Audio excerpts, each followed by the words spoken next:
I'm Alex Auger, the Director of Programming here at the School of Cinematic Arts, and this is a very exciting evening.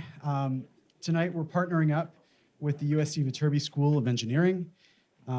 We are partnering up with the Entertainment Technology Center at the University of Southern California, alongside a collaboration with Adobe. And I just wanted to quickly thank a few people that really helped put this together: Daniel Druhora, Kenneth Williams, and Holly Willis.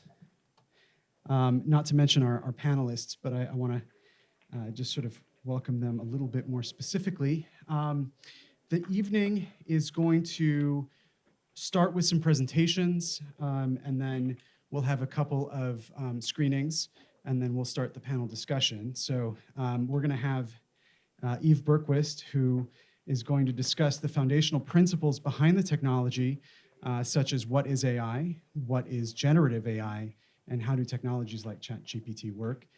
That'll be followed by Kareem Jerby, who will discuss the rise of neuro AI, creativity in brains and machines, and brain-driven audiovisual experiments that combine neuroengineering and AI.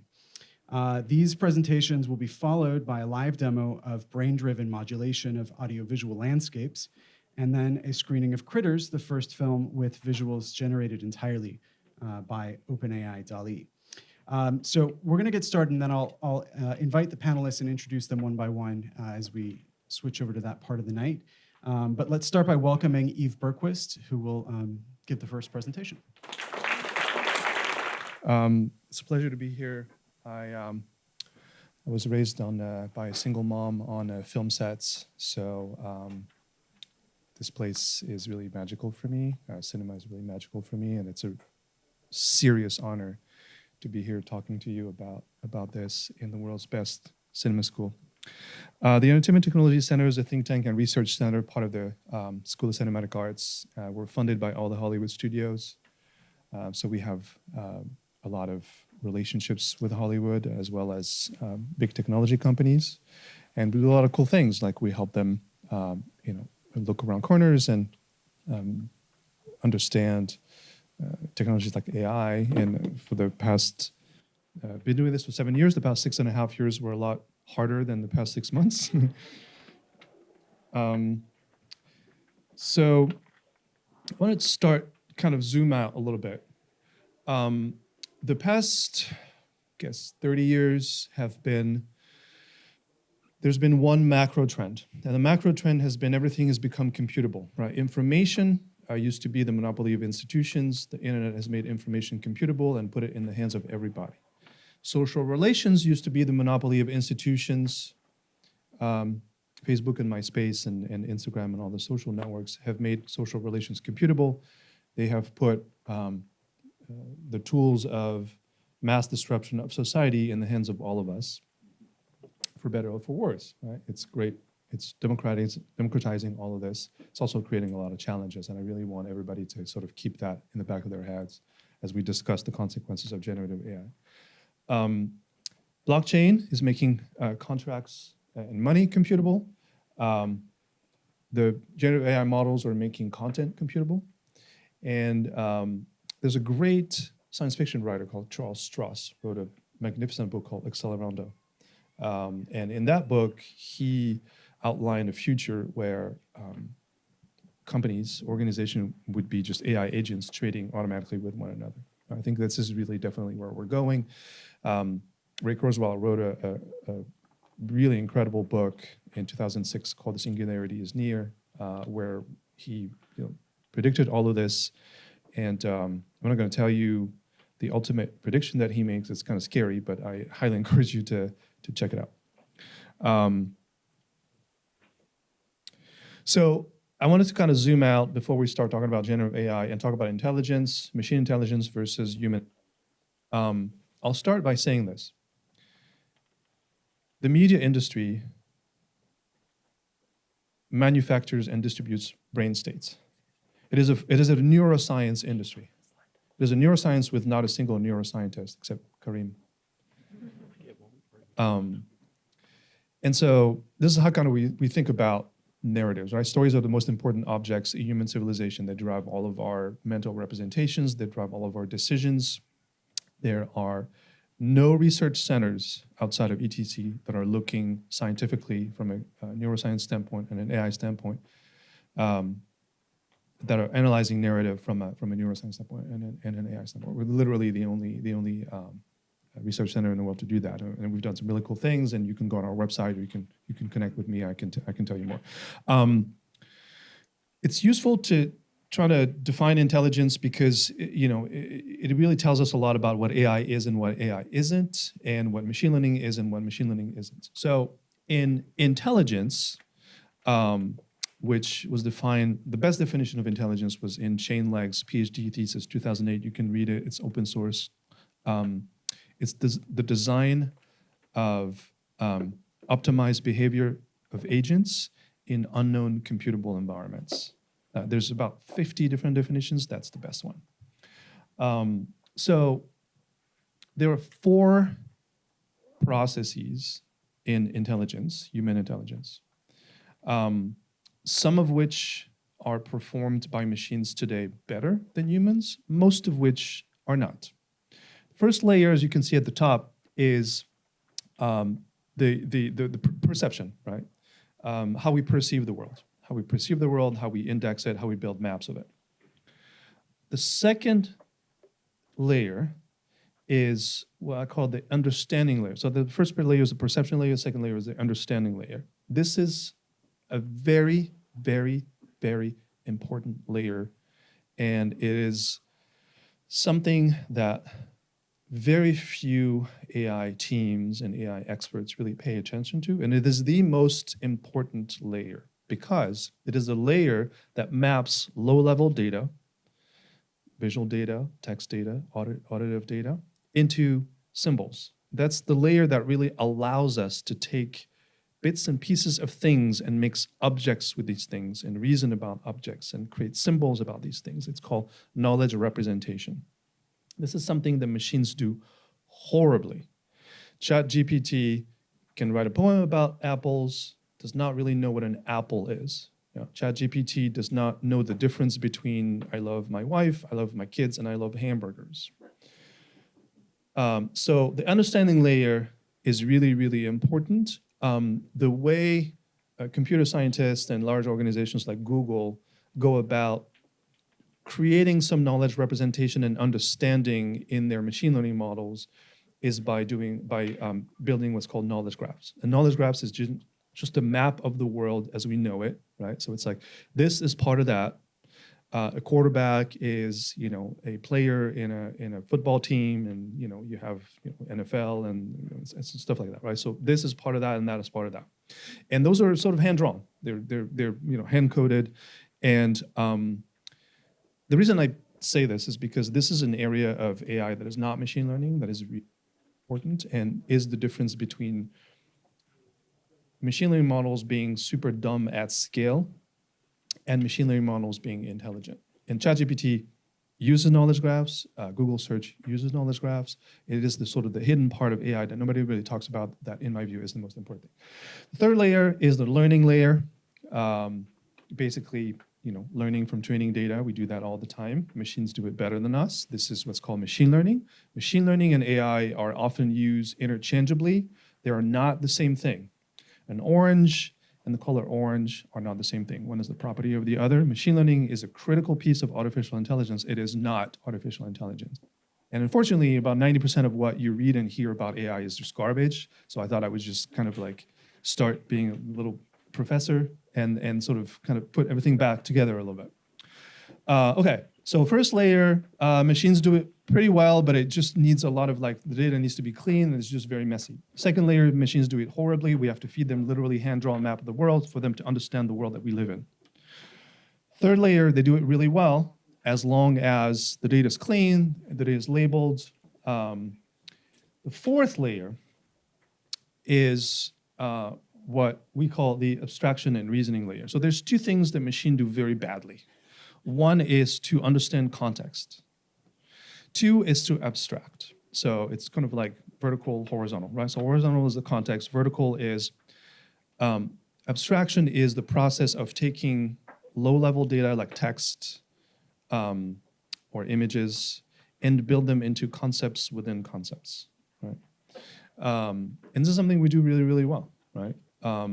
I love my wife is a very symbolic, abstract statement that is composed of different statements that are themselves composed of different statements, right? And so we were able to take that language and really kind of represent it at a very high level of abstraction and reason about it. And we take these symbols and we reason about it. It's sort of a symbol of a very compressed version of the world that we live in, because the human brain is very efficient and can reason very effectively with very high level concepts. Computers are very, very bad at that.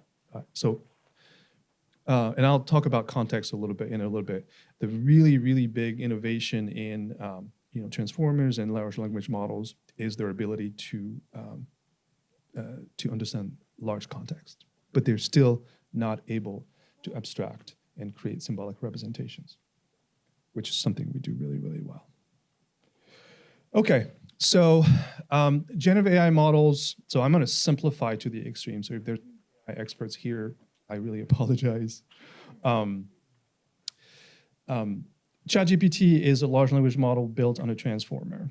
A transformer is a type of neural network that is extraordinarily complex. I mean, the history of neural networks has gone from sort of fairly straightforward architectures, in 2010, 2011, 2012, to models within models within models within models. And a transformer is that. A transformer is a neural network that can learn in sequences, a sequence of words, but keeping a lot of sequences in memory. It's called a process called attention, right? So the attention mechanism in a transformer neural network is extremely critical to it. It allows the model to reference a lot of context in the text.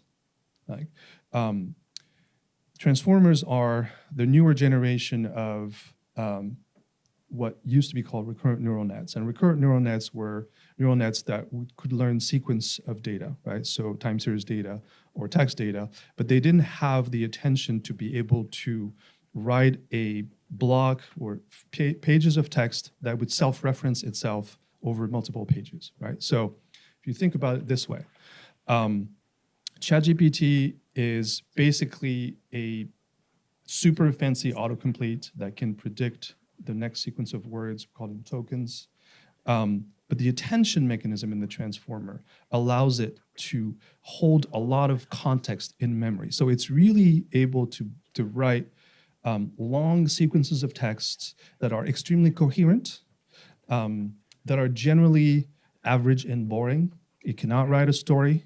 It cannot, it can write a poem. It can mimic, it can parrot human speech, but it does not understand what it's talking about, and it cannot hold enough text or symbolic representations in memory to write a story.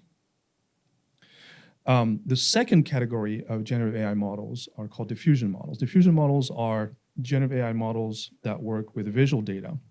And basically, because it's extremely complex, diffusion models, when you create a generative model, you train it on a lot of data, and to be able to output new images, for example, you train it on images of horses, right? And what you want is a new image. To be able to create a new image, you have to inject some noise in your model. Diffusion models are able to inject different levels of noise in different parts of the image to be able to create originality in different parts of the image, right? So previous generative models like StyleGAN, for example, were able to create entire image and by applying the noise to the entire image. Diffusion models apply the noise to different parts of the image, which is why in Midjourney or Stability AI, you can customize the background, the clothes, different. It's able to understand the different parts and pieces of the image, because that's the diffusion model. Why are these models important? Well, they're really good, obviously. They're not, it's very, very hard to create them. It's very, very expensive. But they're very, very good. And they're very, very good because they're hybrid models. It used to be, until a few years ago, there was a huge debate in the AI community between the connectionists and the neural symbolic people, which I am a part of. Connectionists, people who say, hey, all of intelligence is learning. Remember those 4 layers? They're saying, there's only one layer, it's all learning, everything else is garbage. If we have a neural network that's big enough, we can replicate human intelligence, no problem. Neural symbolists, which I'm a member of, do not believe that's true, and do not believe that all of intelligence can be replicated just using neural networks. And I think Kareem will talk about it, but human intelligence is really a bag of a lot of different models. And certainly knowledge representation, which in neural symbolic AI is really integrated with machine learning models like neural nets, is a really, really big part of intelligence, and really is a big part of creating models that are not only that understand the world that we live in as humans, but are also safer and more ethical, because by guiding them with knowledge graphs, we can tell them what's right, what's wrong. We can tell them, what's an apple versus an orange. We can give them a sense of the human world. And by giving them a sense of the human world, we can manually tell them this is right and this is wrong. ChatGPT has a mechanism on top of the transformer mechanism, which is called reinforcement learning using human feedback. And it's basically, they've run GPT 3.5, and they had hundreds of people, actually they hired in Kenya, that looked at the output of, that just would prompt GPT 3.5, and they looked at the output and they sort of scored it as like, this is bad, this is good, this is what I wanted, this is what I wanted, and so it's called alignment. So when you think about ChatGPT and generative models, they're a combination of different models that was very, very cleverly architected and implemented. And this is really important because moving forward, we're going to see a lot more of these integrated hybrid models. Right? And this is really the secret to creating real human-level intelligence. It is to really put all these models together. ChatGPT is great at a few things. It can output really, really impressive text. Generally, it's right. Sometimes it's wrong.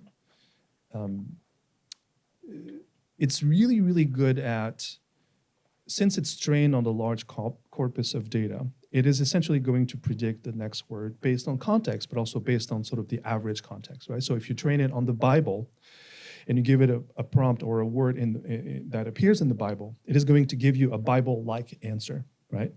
So obviously, there's a lot of questions around ethics and bias, because when training a model like that without a lot of manual input, you really run the risk of encoding all the biases that are already present in society into your model, which is where reinforcement learning using human feedback comes into play. It's because it's able to essentially do what Microsoft Tay wasn't able to do, which is to score whether or not an output is aligned with the input and also appropriate. It's going to get better. It's going to get a lot better. It is not going to be able to write a story or write a script. Again, it is very, very good at writing bad and boring text. And we do a lot of that. Most of our communication is just bad and boring. So it's very useful, but it does not understand, and it does not make creative decisions at the level of symbolism that we make it. It does not understand the world. It very poorly, and it does not understand the world at a level of symbolism and a level of depth that we understand it at. I hope this is clear enough.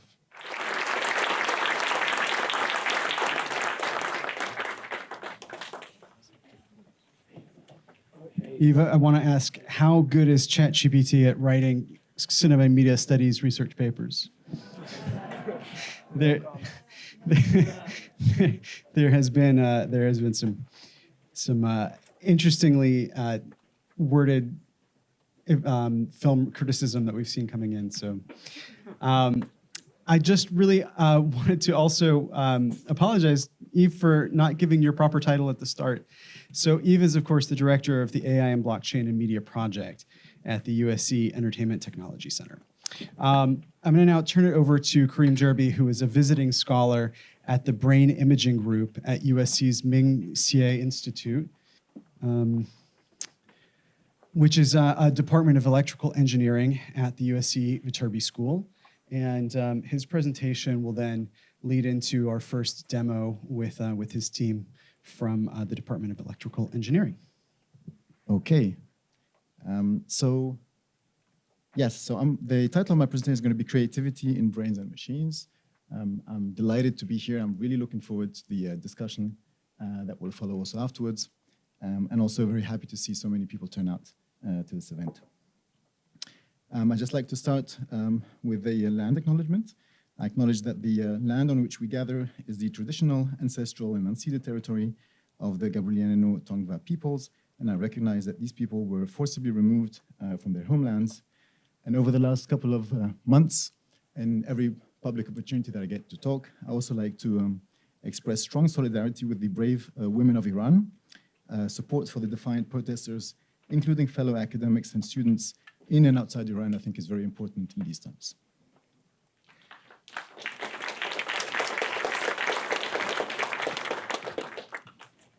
Okay, so with that said, in my brief presentation, I'm going to touch upon two topics.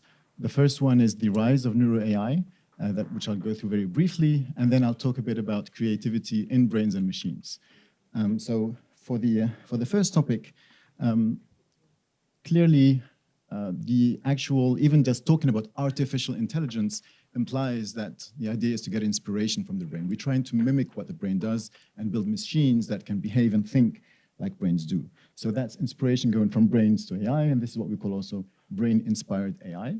But we can also go in the other direction. We can go back from AI, go to the brain, and then we're talking about AI-powered brain science. So if you're doing research in neuroscience, be it basic neuroscience, or if you're trying to understand a disease, you're looking at, for example, Alzheimer's disease or epilepsy, we can use tools from AI to accelerate that research and get to results much faster. We can explore ways of identifying biomarkers for diseases, for instance. And so machine learning is a very strong tool that can advance our understanding of brain function and dysfunction. And there are many ways that this can be done. Two of these ways are by reverse engineering the brain or by using AI as a data mining tool. And what we mean by reverse engineering is that we can use these artificial neural networks as a model for brain function. And a simplified way of thinking about this is that you can give the same task to a human being and to a machine, for example, differentiating cats and dogs in pictures. You can ask a machine to do that, but you can also ask an individual to do that in a lab experiment. And then you can look at the activity within the brains of the individuals that did that task. And then you can look at also the activity within the artificial neural network that learned to do that task correctly. And then what you do after that is you compare the activities in these different layers, either in the artificial neural network or in the biological neural network. And the closer they are, will be an indication that you're building a model with ANNs, or artificial neural networks, that resembles the processing that's going on in the brain. And you can fine-tune it, you change that model, and then all of a sudden, the similarities are even stronger. So this is a way, by this iterative comparison between biological networks and artificial networks, that we can get to build models of the brain and understand how it functions. So this is why we refer to this as reverse engineering the brain by building models of its function. And neural networks are very good for this. A second approach is to use artificial intelligence as a data mining tool. And so in this case, one example is doing brain decoding. And what we do in brain decoding is specifically recording brain activity, for instance, using brain imaging techniques. I'm currently doing a sabbatical here in Richard's group, the brain imaging group, where many types of techniques for brain imaging can be used, MEG, EEG, MRI. And we can explore that activity, but we can also record behavioral measures of brain activity. And then we combine this with advanced signal processing and machine learning. And this allows us to ask many questions, and we can try to probe human function using these tools. Among other things, in the lab, we look at states of consciousness. We're exploring brain recordings during sleep, dreams, memory, decision making, and so on and so forth, including creativity, which I come back to later on. Obviously, there's a lot of people that are involved in research. These are the students from my lab. What we were able to build, I'm a professor at University of Montreal in Quebec, in Canada, and we were lucky about 3 years ago, we were able to create this new research center that I'm currently heading called UNIQUE for a neuro AI research, which is basically built on the idea that although we are seeing tremendous progress in AI, we are still very far from human level intelligence. We are very far from, there are simple tasks that a toddler can do that some of our most complex architectures are not able to do. And so the idea is to see what is it in human cognition that we might get inspiration from to improve our artificial neural networks to make them do a better job.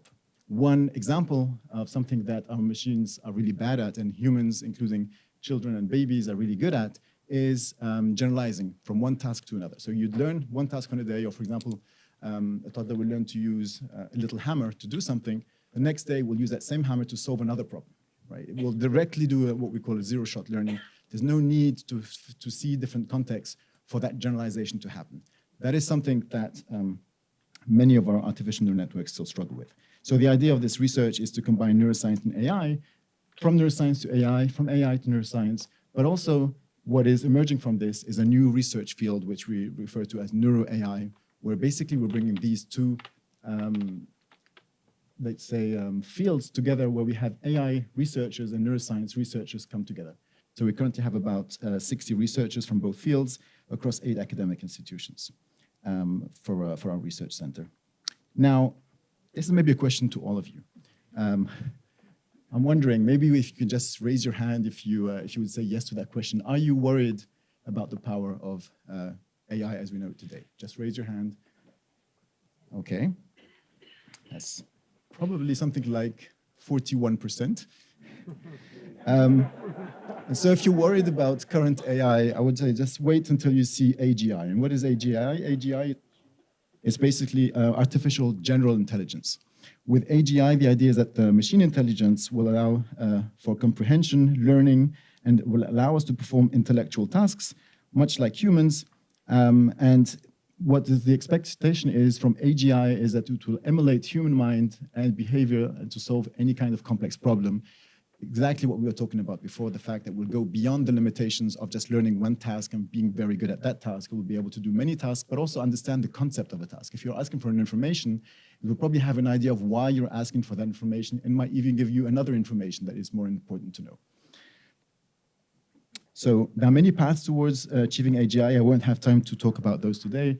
And I think it was great because Eve already mentioned the symbolic approach, the neurosymbolic approach to which he adheres. There's also the connectionist approach. And then in the symbolic approach, the idea is more a top-down approach where we are talking about symbols and a more abstract understanding of the world.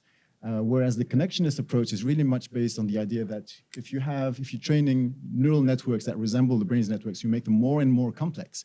At some point, and the key word here is emergence, at some point, when you're at scale, there's going to be behavior that emerges from that very, very complex system that now starts to also have these abstract complex, but it emerges purely bottom up from these complex networks, which is a very different approach.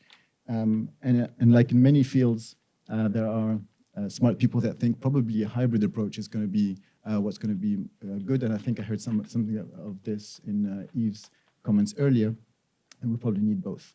And then there are other paths towards exploring AGI, which include whole organism architectures, which rests on the idea that our brain is not just floating in thin air. We have bodies. And so embodied cognition is very important to trying to understand what intelligence is about. Intelligence is not uniquely the brain. And so we should not just focus on the brain. And in this case, we might want to build also models that also are able to interact with the environment. And so the idea is that artificial general intelligence will allow machines to perform innovative, imaginative, and creative tasks. And the key word here is creative. This is what's central to our discussion today and takes me to the second part of this introduction, where we'll talk about creativity in brains and machines. So now I'm going to get back to you. I have 3 questions for you. I'd like you to raise your hand, please. First one is, have you played around with ChatGPT? Okay. This looks like a 93%. That's great. Have you played around with text-to-image AI, which could be DALL-E, Midjourney, Stable Diffusion, or others? Okay, this is a 78%. Good. Now, this one I would like you to think about for just 2 seconds before, or maybe you already have your answer, but could current AI be considered creative? Okay. I am seeing something like 18%, so it's going to be interesting, the debate later on. So we asked this very same question, and this is a collaboration between our lab and Dr. Jay Olson at the University of Toronto. We asked this exact same question to 7,000 participants, you can see at the top. So compared to the people here, and we'll see. So first of all, looking at the results from the male participants, the answers go from definitely not in red to definitely yes, creative in blue. And this is from participants that have not used ChatGPT. And now we'll see at the responses of participants that have used ChatGPT. And you can see there's a change there. There are more people that all of a sudden say, well, maybe yes, probably. And even there's an increase in the number of people that say it will definitely could be considered creative. And now I'm showing the results for the female participants that are similar for the those who have not used ChatGPT. And then those who have used ChatGPT, there is some similarities, but also some notable differences. And there are less female participants that say that it's probably compared to maybe, whereas for the male, they think more probably than maybe. There's a lot of work that needs to be done to make interpretation of these results, but I think the take-home message here is that once you've interacted with something like ChatGPT or some of these other techniques, all of a sudden you start to think of, well, also potentially because ChatGPT speaks in the first person back to you. There is something very interesting about that. There's something we call anthropomorphism, is that you associate potentially consciousness to anything that says, okay, I can do that for you, or what would you like as information? So it's this person, all of a sudden we might tend to make more interpretations about agency, consciousness, and these machines. Okay, so the game is on. Creativity, humans versus ChatGPT. We're a research lab, so with very bright students in the lab, some of whom you will meet also today. We kicked off this project to try and compare creativity in ChatGPT and in humans. And so there are many ways of doing this. These are the people that have been involved in this project, including collaboration with Jay Olson from University of Toronto, but also Antoine Belmar, François Lespinasse, and Yann Arel. And so the first question that comes to mind, if you want to compare the performance of humans and machines in terms of creativity, well, you know, how do you measure creativity? What's the tool you want to do that? What you want to use to do that? There are many tools, and I won't have time today to go into the debates about how it's best measured and how do you define it. But there is one tool that was published recently, and it's called the DAT, for the Divergent Association Task, which is a very simple test. It's a test of verbal creativity, and it goes as follows. You ask the participants to give you 10 words that are as different from each one another as possible, and that's it.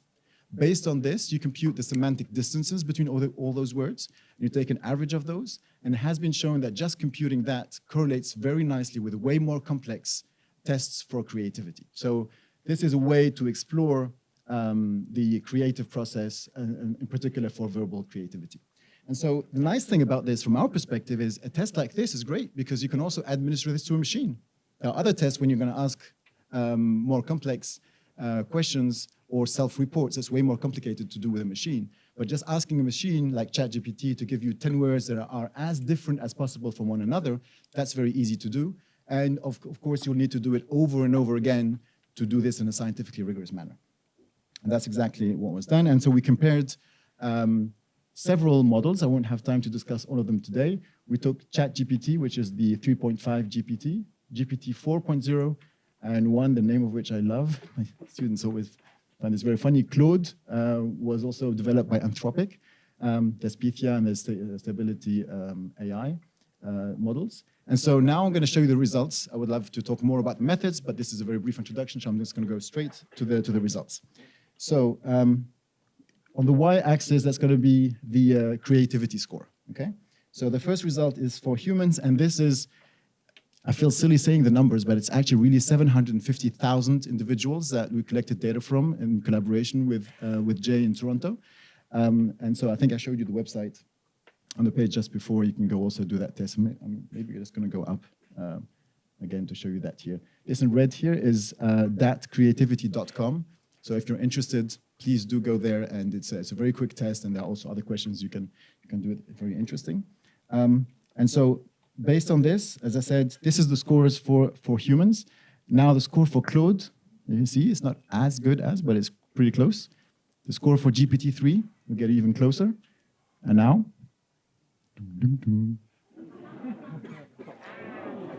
so GPT-4 scores higher than humans in this case. And so this opens many questions. We'll get back to them. I'm not making interpretation at this stage, but it opens a number of questions. And we can be a little bit surprised or scared. And so some of you might ask, well, maybe it's just given random words. So that's what we did also. So the students went and asked ChatGPT to give them 10 random words to see whether the distance, the semantic distance between those 10 random words would be less than what it got with the data approach. In other words, was it really trying to be creative in the results we got? So what you see there is the results with the DAT. So that's a method to look at creativity. But now for the random words for GPT-3, it is lower. Also for GPT-4 and also for Claude. So when we actually prompted ChatGPT to try and find words that are maximally different from one another, it did actually do that, exactly like a human would do if they were doing the same task. Another fun thing to play around with these language models is something called temperature. You can change the temperature when you're asking ChatGPT for an information. You can, at the very end, you can add a prompt telling it to what temperature to use. And what temperature does for a large language model is that it makes it either very deterministic and gives you the most probable answer that you're looking for, or the most probable word that would follow another word, or be a little bit more free and say, well, this would be the obvious answer, but I'm going to give it something else. And that's something very akin to what we're doing when we're trying to be more creative. We will not take the first easiest solution. We'll try maybe to go for something maybe more elaborate or different or unexpected. So now you can ask ChatGPT to do this DAT test again, but give it different temperatures and see whether if the temperature goes up, does the creativity of also ChatGPT go up? And these are the results. You see low temperature, mid temperature, and high temperature. So when you ask for information at higher temperature, indeed, it is more creative, at least as measured by this metric we call DAT. Very briefly here, one thing we found very interesting in the lab is to look at what words the machines suggested in their proposal for these 10 different words. And interestingly, if you look at the results from GPT-4, you'll see that the word that came out most often is microscope. It came out like 60% of the times that it did this task. We asked it to do the task 500 times, and 60% of the time, the 10 words included the term microscope. Claude seems to prefer the term chair. Claude is also a little bit more creative. You can see chair, love, ocean, justice, idea, mathematics, joy. This has to do with the way the model has been trained and the way it has been created. So we can get back to that later. What about humans? What are the words that humans gave? We went back to humans, and as you can see, the first word that came out most often is car. So this tells us something about us, like car, tree, dog, book, water. It doesn't sound very creative, and it's actually quite boring. So let's come to some conclusions, or try to at least come to some conclusions. So apparently AI can perform better than humans on creativity tests. What that means is to be discussed. It apparently can write science fiction and poetry like text, also to be discussed. And it can create games, it can write code, it can create music, animations, potentially films.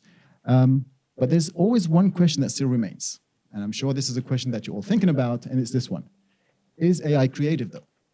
Because it manages to achieve well on a range of tests, including the bar tests or SAT tests, does that mean it understands what it's doing? And I think Eve mentioned that very clearly. It does not understand that. So then it becomes, okay, well, how do you define creativity? And there are three answers to that. Three answers to the question of can it be creative, at least. One is no. AI is a tool, and it's a tool that's useful for the creative process. It's not in itself creative, right? You can use it creatively. It doesn't mean that the tool is creative, like you do with any tool. And then other people say, well, no, actually, there's a novel output that comes from it. It's aesthetic, it's useful. So it actually checks many of those boxes that I would consider to be a creative behavior. And then others that think that the question is actually not really that interesting. And we need to think more about creative synergies. And we've been discussing this quite a bit also in the lab, exploring ways of how humans and machines can interact. And maybe that there's something about the creative process that's going to come from co-creation between humans and machines. I'm nearly done. Last question about creativity here is, and this comes up often, it's like, well, how do you define it? How can we discuss something that is not clearly defined yet? And I think there are many different definitions. One that can be useful for this specific debate is to understand the idea that we talk often about two-step procedures when we talk about creativity. The first is the divergent step. And this is where you ideate. The second one is the convergent step. So I'll explain a bit more. So based on the ideation, you're going to come up with a number of ideas, a number of options. There can be different things that you're thinking about, different possibilities, different opinions, items, problems, or solutions, or actions that you could take.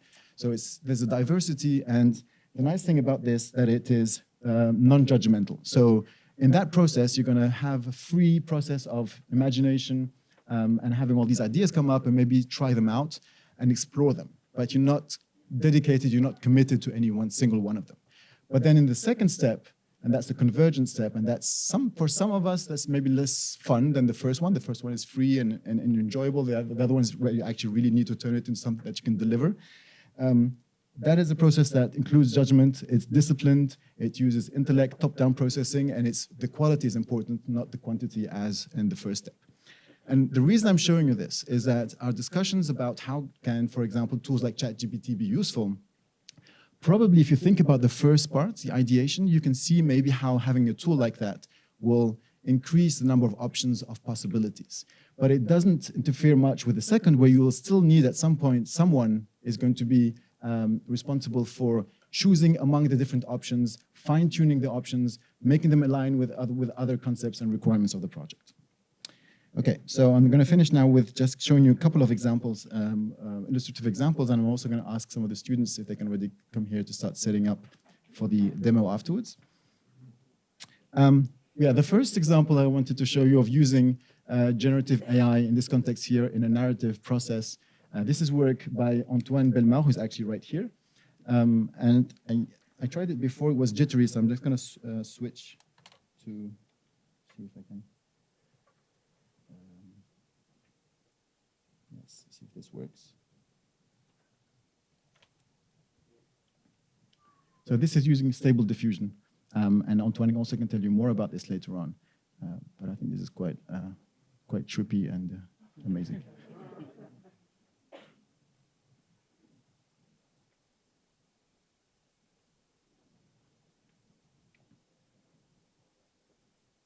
So all of this is generated obviously from text, so it's a text prompt that generated this.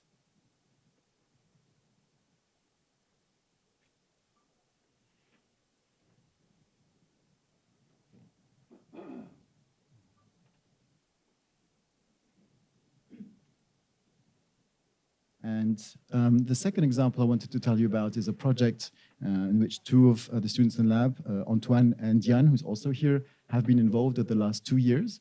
And this is an idea of, and closer to the topic of film, creating adaptive cinema, where basically we're using recordings of brain activity during the movie. And the work that they have done was to create a soundtrack that changes depending on the state of the participants that are watching the movie. So basically the soundtrack that you're watching in this movie, VFC, is dependent on the state of the subject, recorded with the electrodes. And Jan and Antoine are both here, so for those of you afterwards who are interested in discussing with them this project, please feel free to come and talk to them. And now the third one I'm not going to go into because this is basically the topic of the presentation, the demo that you're going to see soon. Just a quick word about this. You're seeing Philip sitting over there already. He's wearing an EEG headset, and so this neurofeedback pipeline records the brain activity in real time, processes it here on a machine that's here, and then transform this to visuals and to audio. So the audio and the visual that you will hear through this demo is modulated by the activity of the brain in different ways. Some of it's going to be more simplistic. Other ones are going to involve also more excerpts from movies that you might recognize. And this is work that these people have been working on the last 4 or 5 days nonstop. So I'm really hoping that this is going to work nicely. And with that, I would like just to say that I'm looking forward to the panel discussion. I'm also here for another 2.5 months, roughly. So I'm open for brainstorming and collaborations. Feel free to reach out. And thank you for your attention. And that's it. Thank you. Okay, so while we're finishing the setup, I'm going to start explaining to you what we are here for. So, oh, nice. Okay. So today we wanted to talk to you about something that we call neuro AI adaptive cinema, and so that's something that we could define as cinema, adaptive cinema, that takes advantage of neurofeedback and AI technologies to enrich and augment the spectator's experience. So in this scene that we've prepared for you to experience this kind of setup, we are using a neurofeedback system, which is composed of this weird headset that you see on Philip's head. And this headset is actually recording his brain waves, and it sends the signal to this computer, which is processing and interpreting these brain waves in real time. And using this kind of system, we can actually estimate or measure different aspects of the mental state. For example, we can measure things like relaxation, engagement, enjoyment, or hypnagogia. And here we're gonna actually use that neurofeedback loop to control audio and visuals.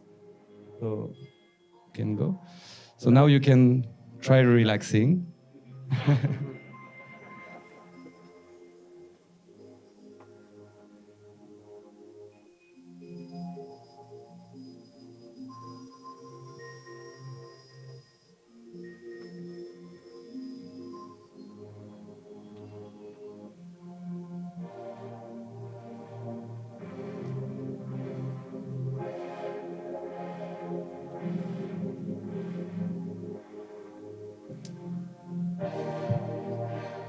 All right, you can come back to us now, Philippe.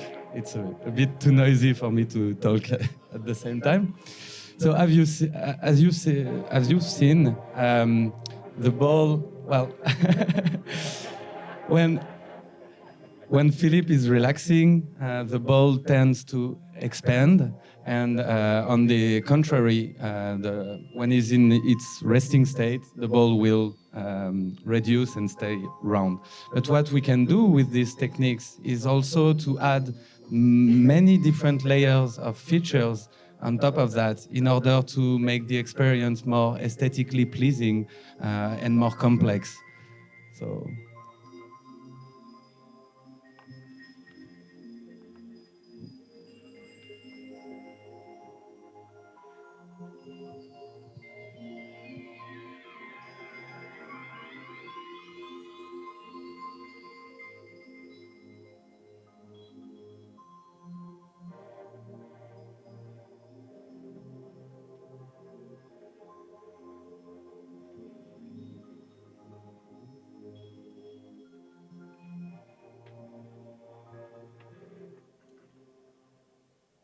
Good.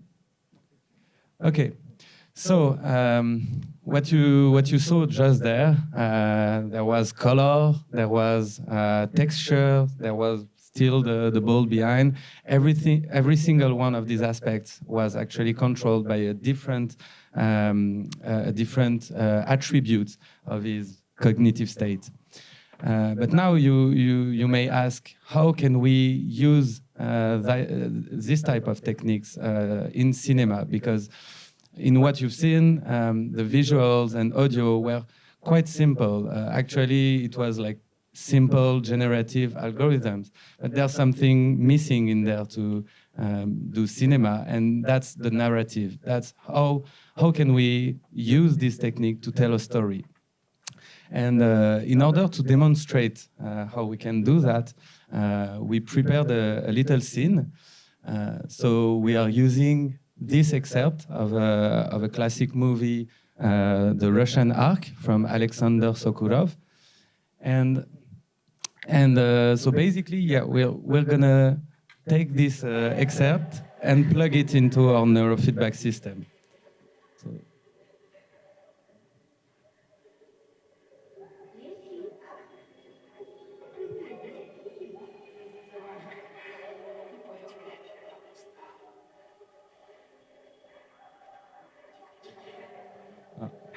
it's not plugged yet.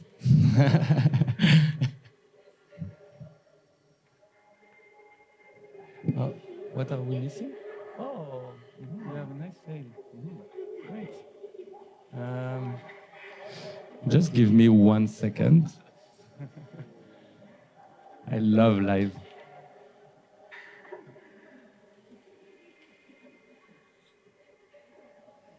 And the worst part of it is that our computer engineer is actually on stage. Okay. Can you do it? Thanks. Oh.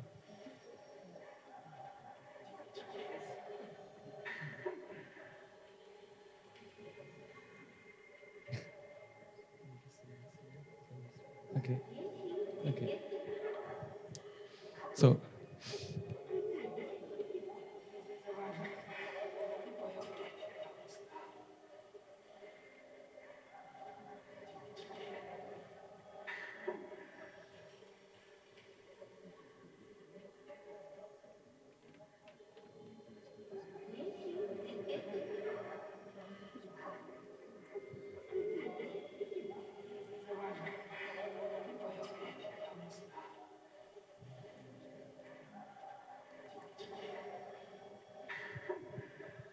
Okay. And now we start the baseline.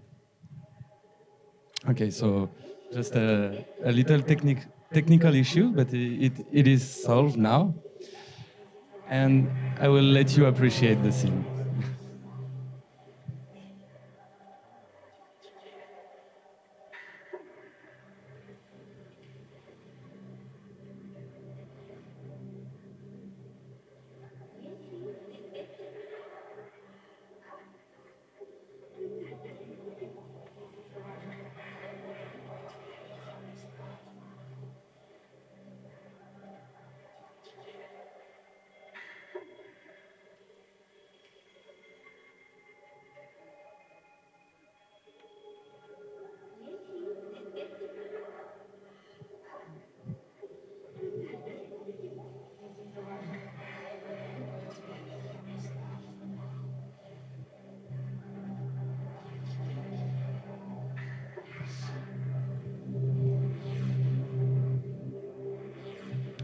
Okay, so what you are witnessing right now is two different versions of the same scene that were generated using diffusion models.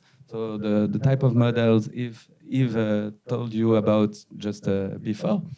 And using that technique, we were able to actually have multiple different narratives in parallel within a single diegetic framework and navigate through them using Philip's brainwaves. And so the idea, we hope that by combining these different technologies, we could further enrich the filmmaker toolbox and give them the opportunity to leverage the latent poetry of their creations by exploring parallel narratives in adaptive storytelling.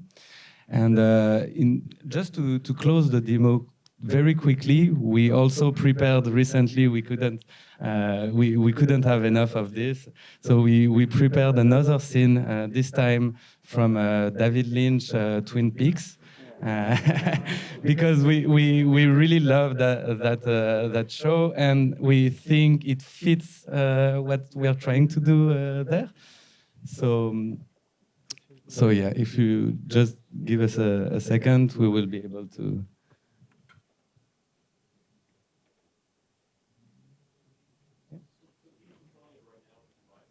Yeah, exactly. So it's real. Yeah, yeah. But that's because he's trying to relax in front of like 200 people. Okay, you can add the modulations.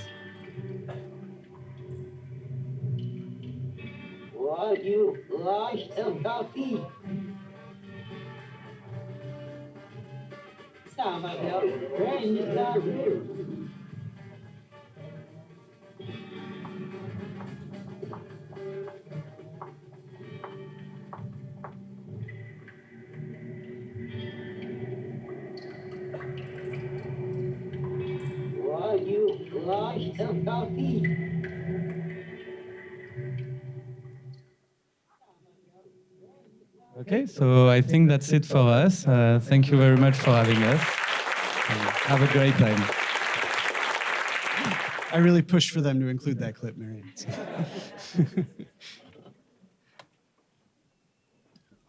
Okay, so I'd now like to welcome up Chad Nelson, the director of Critters, the first animated short film utilizing the generative AI power of DALL-E to design all the visuals. All right, hello. I'm Chad Nelson. I like to think of myself as a creative, but now I know I've already been replaced by GPT-4. I've had the privilege of working with OpenAI and their tools for the last year. And so when DALL-E came out, I think they announced it April 6th of last year. And I knew I had to try it. My whole career, I've been playing with new tech to basically tell stories, create entertainment, video games and such. And I knew this technology was something that could truly revolutionize the whole business of creativity. And so luckily enough, they gave me access and I tried it for a weekend and made all sorts of characters. And the reason is because in the beginning, they didn't want you to generate humans. They didn't want you to essentially create photorealistic representations of us just because of deep fakes and all the other ramifications. And so I'm like, well, I'm really fascinated. How well can AI, though, simulate emotion and that expression, that sense of we see another person, we get an emotional response from them, and it makes us feel something. So how could AI actually simulate that? So one of the first prompts I typed in was a red furry monster looks in wonder at a burning candle, and it produced this image. And I actually didn't prepare a presentation, but I can show you where the image is. If you want to find me, I'll show you what it looks like afterwards. But it blew me away because it literally looked like a graduate student from Cal Arts had rendered this image in 5 seconds for me. And it just immediately changed my whole perspective on what this AI could do. So I sat on it for about 8 hours, just making all these characters. And I sent them to OpenAI the next day and thanked them for the access and put a little collage together of the characters. And they responded with, was this Photoshop or is this DALL-E? And I said, well, it's all DALL-E. You can check my logs. And they immediately responded and said, we didn't think it was that good. We'd like you to come in, which then made me interested, like, wow, if the people that are creating this don't even know how good it is, that's another question. We can probably get to that in the panel. But it made me realize that these tools will revolutionize creativity and or for creatives to tell stories. And so in September of last year, when they introduced a feature called outpainting, which basically lets you go from squares to true letterbox or 16:9, I said, I think it's ready to tell a story, to make a film. And they asked if I had an idea. And I said, well, remember all those little characters I made on day one? I want to bring them to life. And they loved the idea, and they loved the idea that it wasn't about a sci-fi dystopian, kind of vision of the future, but it was just something that was a sweet little story about critters, or these little creatures, that in a way are just a reflection on us. And so wrote this script. I did not have GPT or chat write it. I wrote it. And then I'll talk about how we made it afterwards. But basically every single image, character, background, and everything you'll see was generated by DALL-E by me just typing in prompts. So with that, let's just show the film and then I'll speak to it a little bit more. Okay. Yeah, microphone check. Excellent. Brilliant. Here we are, planet Earth. It's impossible not to appreciate the sheer grandeur of our world. And yet there remains one forest unexplored by humans. a forest filled with life, with creatures living in the burrows of the ferns, the branches of the trees, by the flowing streams and the mossy bogs. I'm David Attenborough's neighbor, Dennis, and welcome to a forest filled with little critters. Our first encounter is this curious fellow with the eyes of a hawk and the ears of a bat. He stands guard for the many creatures of these woods. Now, this astonishing creature is thankful for the lookout, for it sleeps 23.6 hours a day. Specific, I know, but witnessing their subconscious adventures is truly adorable. Looking upward, we find the red jackal spider. It's hairy, distinctive for its... Excuse me. Wait, I'm sorry, who is speaking? I'm speaking to Oh you. dear, I've eaten the wrong berries. Nope, it ain't the berries. What? Who are you? I'm Frank. And I'm blue, which is weird, because I'm a red spider. I cannot call you Frank or Blue. This is a science documentary. Science? Ha! You think secretly filming someone while they sleep is science? Why, yes. Why, no. It's creepy. So creepy.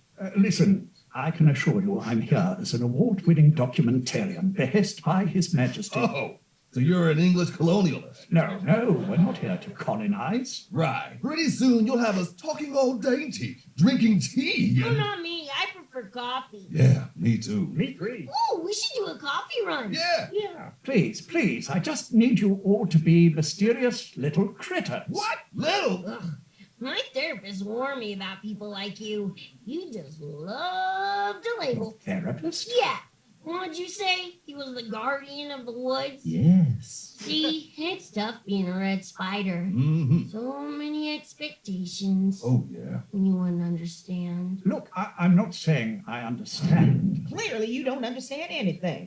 What? When you said earlier I was down by the mossy bogs, what were you trying to imply? Why, What?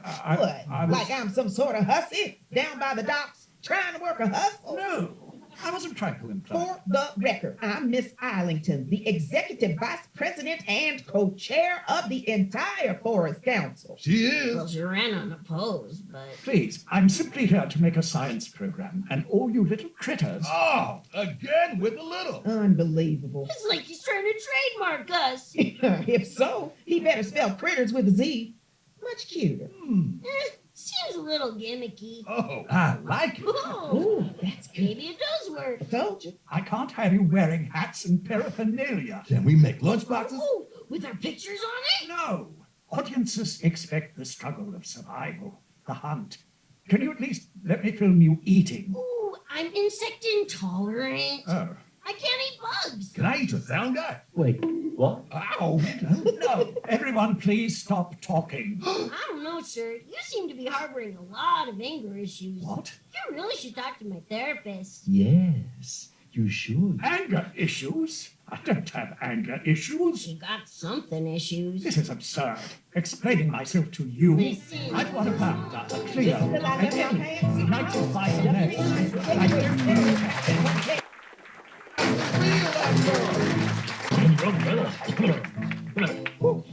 What a mess. You see, Doc, Attenborough, he makes it look so easy. Yes, His critters, always majestic. yes, Is that all you say? yes. That's actually quite comforting.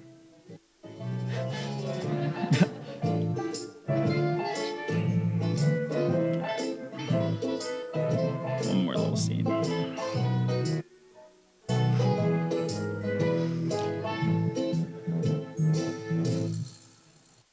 In these remote desert plains, a lone creature stands. Don't you even dare. All right.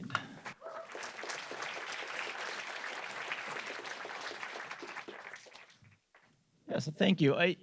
It was a very interesting process making this because, one, we didn't know how we would actually begin the process of building these characters and bringing them to life. And so it's funny, my son is a computer science major, and he created the production pipeline so that we could use the Unreal Engine, bring the Dolly characters into the Unreal Engine, and then I did all the facial performance capture to act out all the characters, and then it records it, and then I bring it in basically like a green screen back into the final film. So in a way, we're using a lot of traditional kind of visual effects techniques, but the cool part about it to me is that all of this technology, I mean, literally a year ago didn't exist, and I can now, I'm not going to say it's Pixar quality by any means, but at least I can produce something for very little money, honestly, in my dining room, which could open up a whole world for young filmmakers and new filmmakers to tell stories themselves with this AI tech. So to me, it's like,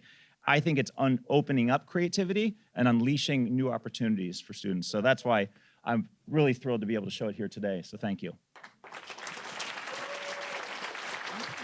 Okay. We are going to start the panel discussion, and I just want to mention that when we open it up to audience questions, just form a line. There's going to be a mic on a stand, and you can just ask your questions one by one. I'm going to welcome the panelists up in alphabetical order, but I'm going to start with your moderator, SCA alumnus John Dukowski, a director, editor on Star Trek Discovery, and really the mastermind, along with Kareem, for this whole evening. So let's welcome up John Dukowski.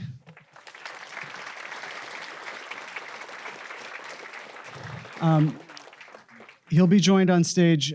First, we'll bring back Eve Berquist, the director of the AI and Blockchain and Media Project at USC's Entertainment Technology Center. Kareem Jerby, visiting scholar at the Brain Imaging Group at USC's Ming's Institute. Chad Nelson, director of Critters. And three voices we haven't heard from yet. William Swartout, the Chief Technology Officer from the USC Institute for Creative Technologies. Mary Sweeney, writer, director, producer, editor, and Arduino and endowed professor. And SCA alumna Athena Wickham, executive producer of Westworld and The Peripheral. Well, thank you, everybody. I'm very excited to be here tonight. This whole thing began, Kareem and I have fifth graders at the same school, and we were sanding a bench about 9 months ago together, and he mentioned that he was at USC, and I've done a little bit of teaching here on and off, and I think you were the one that said we should get together and make something happen, and here we are. So I'm very excited to have everybody here, and it turns out that this particular subject has gotten a little warm in those 9 months. So thank you, everybody, for joining. I'd like to begin, as an editor and as a director, I like to begin with a wide shot. And so I'd like to go down the line, and I'd like to ask each panelist if you could succinctly and concisely just give me a hot take on right now, what are you most excited about in terms of the state of the art in AI, and what are you most concerned with? So Eve, why don't we start here? I don't know why I'm here. These people are amazing. The thing that I'm the most excited about is the ability to have high production quality content making in the hands of everyone. From a technical standpoint, I think hybrid models are very, very exciting. The thing that scares me is not AI itself, just this whole thing that AI is, it's going to destroy humanity. That's garbage. The thing that worries me is the amount of disinformation, misinformation, and borderline fraud in making claims about artificial intelligence and what it's capable of doing. I think if you saw the 60 Minutes piece more recently, even CEOs of large corporations are sort of buying into the hype to boost their stocks. You have two. This is not succinct. I apologize. There's two kinds of people who talk about AI. There are the people who are accountable to their audience, and they're trying to grow their audience, and these tend to make sort of hyperbolic statements. And the people who are accountable to their code, right? The people who are building these things, people like Kareem and I, it's very hard. It's really, really difficult, and it just most of the time it doesn't work. So what worries me is sort of the amount of misinformation in the general public about something as fundamental. Thank you. Chad? Yeah, I would summarize what I'm most excited about as we're going to democratize production value. I mean, we're going to be able to produce visuals. I mean, the only limitation is going to be imagination. The AI will be able to render or generate, I mean, anything you can imagine. So I think for, again, filmmakers, storytellers, that limit of financial burden of how do we actually achieve this, that actually might start to go away. And the realization that if you can imagine it and tell a good story, or at least envision a good story, the odds are you're going to be able to generate it. That to me is exciting. I think the scariest part to me is the transition. There will definitely be jobs that I'm not sure if they will exist as they do today, or might be entirely eliminated. And every generation, every decade, we've seen digital technology have that effect. I mean, some people might still be doing reel-to-reel, traditional film editing, but there's far more editors now editing on a cell phone than there were ever in this business. And so to me, it's like we didn't lose editors. It definitely changed, and the tools changed. So I don't know what the AI jobs are yet. I really don't. I know there's prompt engineers. There's things that people are talking about, but honestly, that transition for the next, it literally could be 36 months, is going to be very awkward. And that is a little scary. And I just don't know what the answer is yet. I just know I'm excited to keep learning and experimenting. So the chaos will end in 36 months. I don't know. But we do have, I mean, if you look at this history, I mean, outside of Photoshop, I don't think there's any tool that I'm really still using that I used 20 years ago. I mean, everything always evolves. So ultimately, we still have to, I mean, if you are a creative, you are there to either to create art, to tell a story, to make a film, et cetera. So the tool is just, it's just part of the process. And to me, the AI is definitely one of the part of the process. I personally haven't seen an AI image from DALL-E or from even GPT in terms of storytelling where I'm like, oh wow, this is all it needs to happen. It's like, it's done. No, you still have to curate like crazy. It doesn't know, as I think one of you were saying, it's like, it doesn't know good from bad. It just presents. And so someone has to be the one that decides, no, that actually is a good image. And that is not. And I just don't know when the AI will ever get that good. Personally, I don't know. William? Yeah, so I think what excites me is the emergence of generative AI, things like ChatGPT that can really produce interesting texts, maybe not very long texts that are coherent, but short texts that really work in some cases. What concerns me about it is that I think in the popular mind, we're going to think we're much further than we are. And it's easy for people to confuse someone who is really good at language with someone who is also really good at reasoning, because usually if someone can speak well, they can also reason well. But in the case of ChatGPT, it has almost no ability to reason. So it has, because it's basically assembled by looking at lots and lots of texts that are out there and then building a statistical model of those texts that can be retrieved from and assembled. But it doesn't really understand, as Eve and others have pointed out, what it's saying. It doesn't really have an ability to reason about the texts. So if you're thinking about it from a standpoint of constructing a script, it wouldn't really understand the notion of a narrative arc or have an idea of a mental model of what's going to be going on in the audience's head when they're looking at this particular bit of film.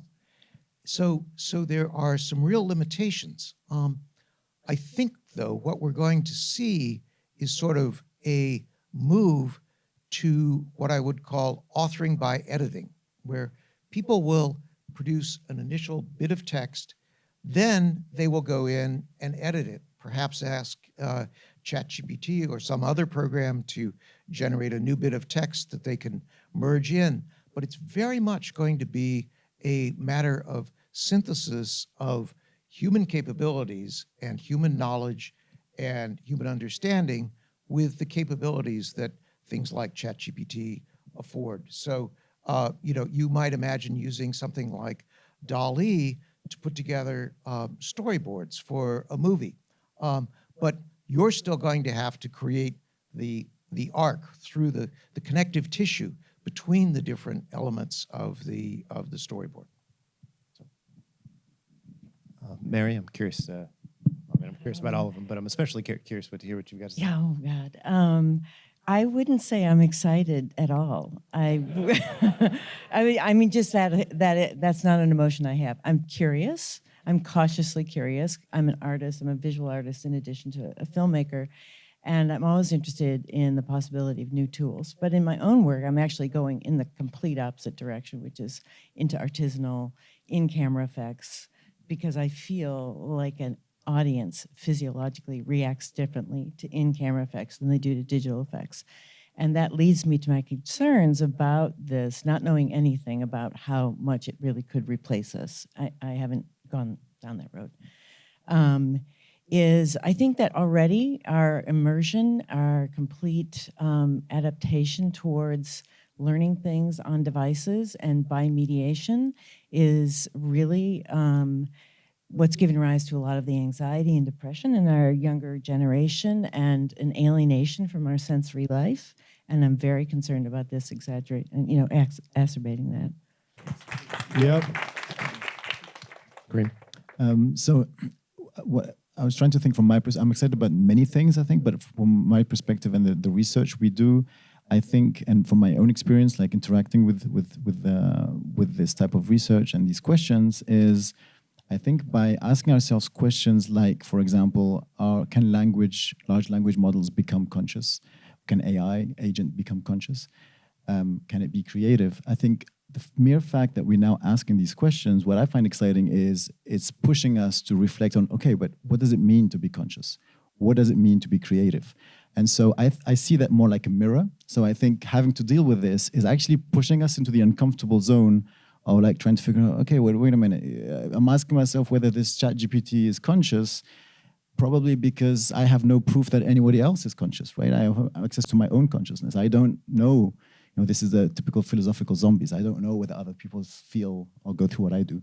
But yet, we're inclined to question whether machines could have that. So that's what I'm excited about, is this debate. What I'm worried about is where that debate could take us. So I think that could, I think there are many directions that could go into, which I'm not worried about because it should not happen. But I think from like more of a philosophical, nihilistic perspective, we might get into trouble with our own thoughts once we realize that, when we start questioning even deeper questions about what are we doing all here. And I think that at some point we'll get to that question. So it's exciting and a source of maybe. I wouldn't say anxiety, but I don't have the word. But so it's good and bad at the same time. But I'm enjoying it. Let's see. Athena. I'm not going to be as philosophical, so I apologize to everyone. Just on a more practical level, what excites me is right. Just for myself, being able to use with VFX and our VFX producer with deepfake, it's almost like just using it as a tool. I know that word's been used a lot already. To accelerate the process and to see what you have and what you don't have, more importantly, pretty quickly and inexpensively. This is probably not a great answer for what scares me, but people getting lazy with it. To your point, self-editing, I do worry, and this is just me being fairly selfish, so I apologize, that I'm going to start getting a lot of scripts and pitches that feel as though someone hasn't taken the time to at least edit it and put their own perspective on it. And that's, excuse my language, is going to really piss me off because it's just going to be a waste of time. And that's what I'm afraid of. Thank you. That's great. We have a real diverse a diverse collection of perspectives here, and I'm really I think there's real value in hearing where your heads are. So the question that I'd like to begin with is Kareem's question, really, which is the act of creativity. Does it require consciousness? I mean, and actually, Chad, since you've made a film using these tools, why don't you give me your take on whether or not creativity requires consciousness, and can these tools reach a point where they can actually create independently?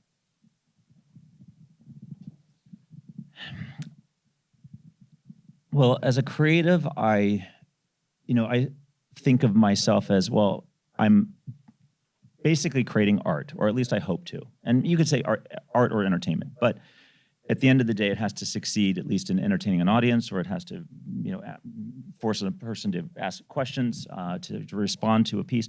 But in order to do so, you have to go through the task of building it or making it or creating it, and you also have to, conceive it. I find for myself, as a creative, the conceiving, and I think we talked about it in one of your presentations, it's the task is definitely part of the creative process, but I find that the idea and the concept and thinking through that original idea is what drives me, what inspires me, what makes me feel like an artist, what makes me feel like a true creative. And I don't think the AI is there yet. It is great at presenting me ideas, and presenting me ideas very quickly.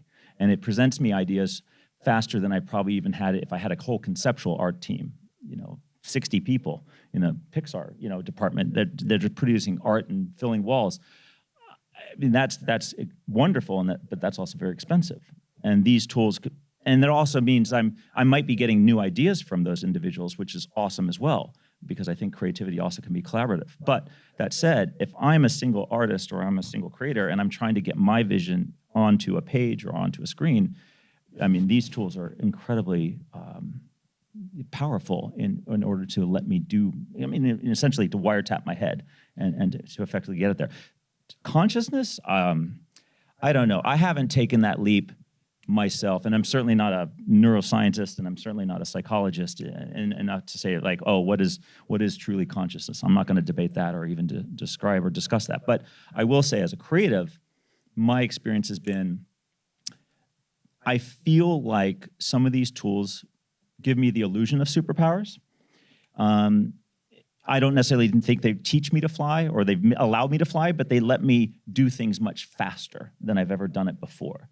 And I think one thing that's fascinating about that is just, it's rewritten my whole judgment of even how long things should take. And I back to your point, which is like, sometimes you have to let ideas nurture. You have to kind of go through the happy accidents, the mistakes, the unexpected. And if you are making things at 15 seconds, like, I mean, where do you get those undiscovered gems? And so I am a little worried about that. But that said, I have produced, I mean, for some of these screens and critters, I mean, I was doing, I don't know, 200-300 backgrounds in an afternoon. And so I was going through iteration after iteration. It just allowed me to do it so much faster than I ever had been able to prior in my life. So yeah, I don't know if I've really answered the consciousness question. Certainly, I don't think I have. But I will say, I find these tools are becoming far more of a creative collaborator to me than I anticipated in just the 1 year that I've been using them. Kareem, since it's kind of your question, in terms of now I regret asking. Yeah, exactly. Well, I mean, you could say that's that's an ongoing discovery, but now you're on the spot. So yeah, does creativity require consciousness, and can these tools?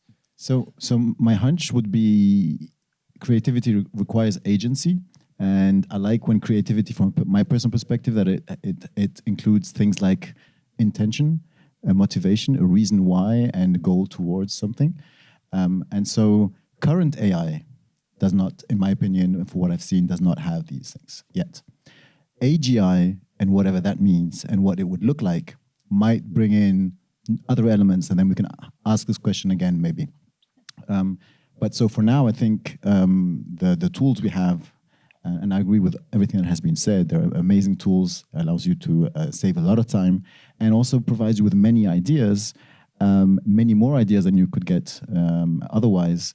But you're still using your own judgment or judgment of a team, working collaboratively to pick. And so there's also some serendipity in there still. So it's a partner. So I think it can be useful. But whether current AI can have the intention of so basically intentionally creating something artistic, something that will please or will awaken something in you, it requires that agency, which we, in my opinion, we do not have.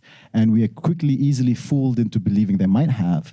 Again, as I said before, because when you're having a conversation with ChatGPT, it's not like conversing with, there are other tools that we use in machine learning that don't talk back to you with I and help you and I will give you, and so you can you please give me 10 words that are, so you engage in a conversation, and you can also talk about emotions, but many things, even though there are no feelings involved in ChatGPT, the fact that it talks to you about emotions or it can tell you a story about emotions, we have this tendency through anthropomorphism to believe that there might be something there, and maybe it is feeling something, or maybe when it's telling me the story, I can give it the credit of being creative. But I don't think we have that for now. I think we have to separate out. So first of all, nobody knows what consciousness is, and we're not even close to understanding it. I think we have to separate out, those tools are generative, they're not creative. And I think this forces us to separate out the craft from the decisions. Right? Creativity is the craft plus the decisions. And I think what this shows is, I think these tools are definitely going to help with the craft, right? But they will not help with the decisions. We've worked on a model of interest, a mathematical model of what the human mind finds interesting, and what the in everything that the human mind finds interesting is a similar ratio of attributes about that thing that are already known to the mind and attributes about that thing that are new. And we've actually proved that model in music with 98% accuracy. We can predict Spotify plays of any track with 98% accuracy based on that model.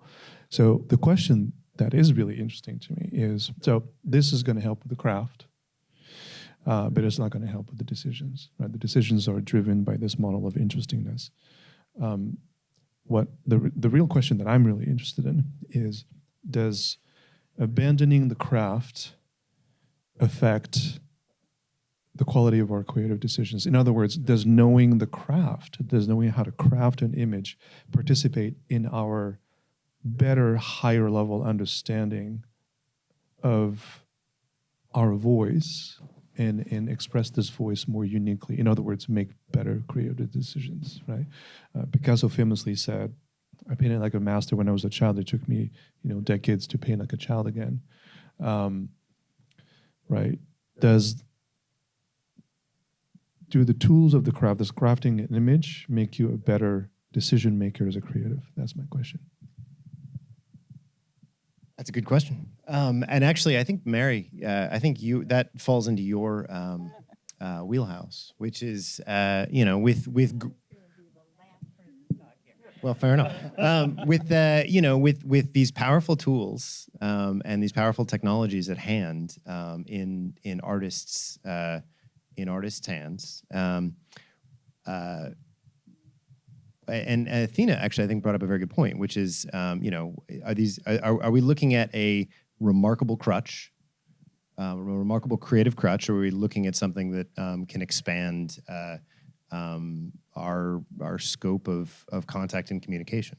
I'm curious your take. I think that there will be a problem of separating the wheat from the chaff. It'll mostly be chaff. And where the wheat is coming from is our humanity. In reading about neuroscience and things like mirror neurons, which I know that's a very broad kind of concept, but basically everybody knows this. When you go to the movies, you feel things, you have emotional responses. So, and your brain is actually doing the same thing it does when someone's about to be stabbed. Your brain is functioning as if you're about to be stabbed. So these are very human reactions. And so the idea that we can get ideas from just something that's regurgitating off of an idea we give them, that you lose the humanity in that connection. And the humanity that, if, at least speaking of film, and not more than any other art, more than painting or sculpture, you do have that sensory experience in a movie theater. And when I edit film, I will not, move away from a scene until it makes me feel what I want the audience to feel, until I have that emotional experience. And those are the kind of films. So editing David's films, you don't always know why you're feeling things, but you definitely know what you feel. And that's all I can deliver as an editor, is that emotional contact, and then deliver it to the audience from myself, from the footage I get from David, from his intention, from my intention editing it. And the intention is to make the audience feel. So that I just have to keep coming back to our humanity.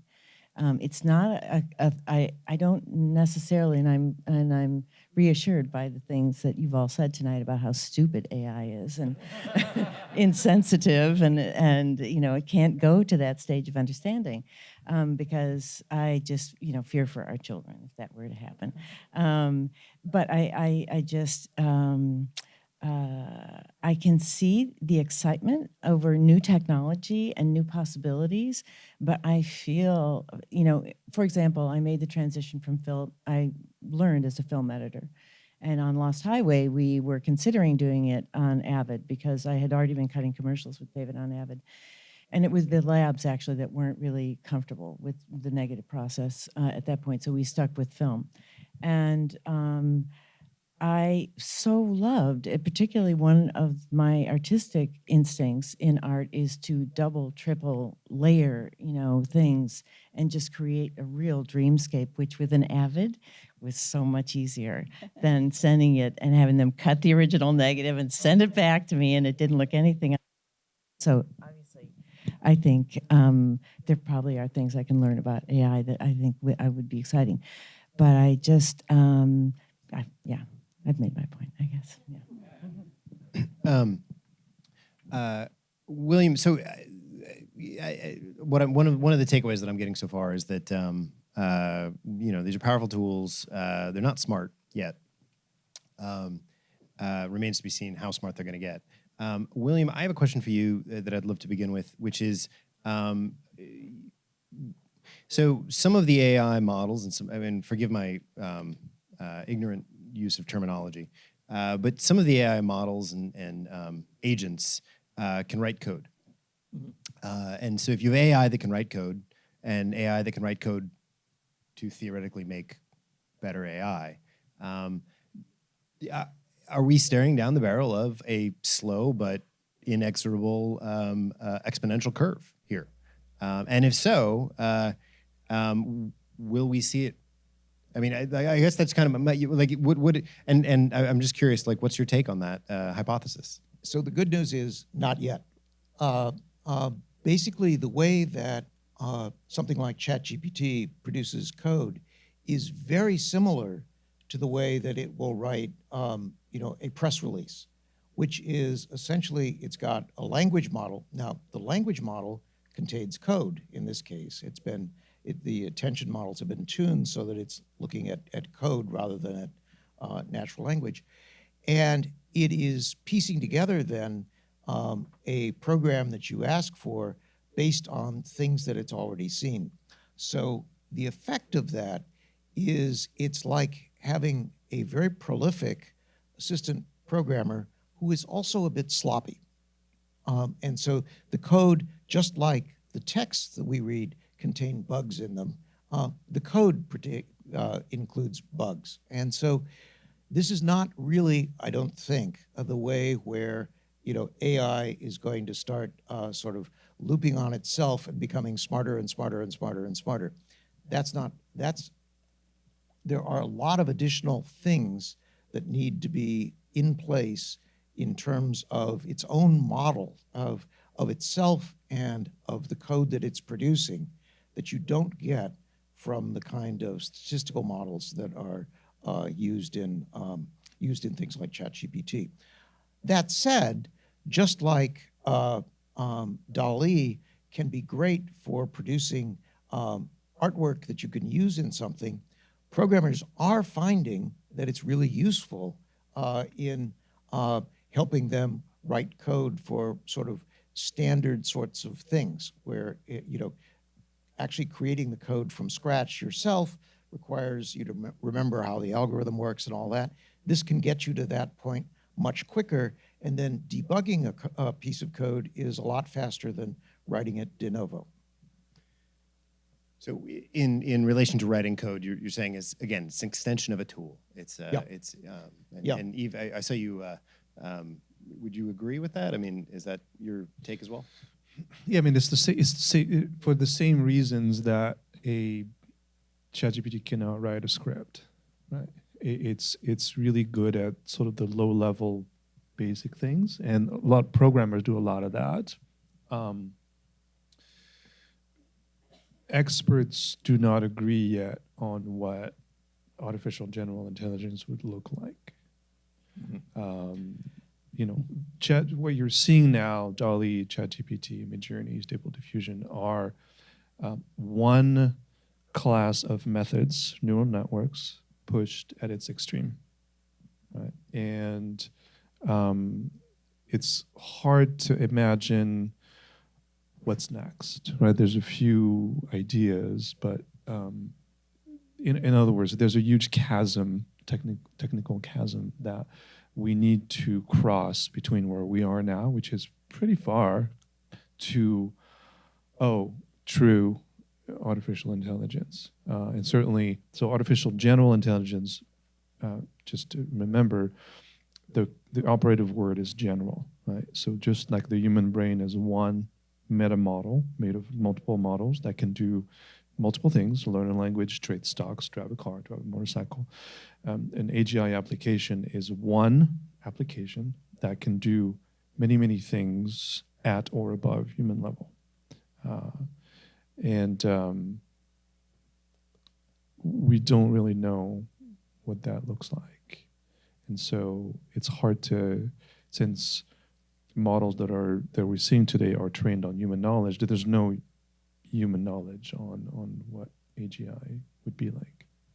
Well, so that actually that brings up an interesting question that I'd like to address, which is, so my understanding of these large language models and all of these AI models that we've been discussing, they're based on enormous data sets of forgive me again, I'm a science fiction editor. So if my terminology seems off, it's because I'm coming from I'm looking for story purposes. These models are based on giant data sets. And generally it's data that's been out in the world, and hopefully it's data that is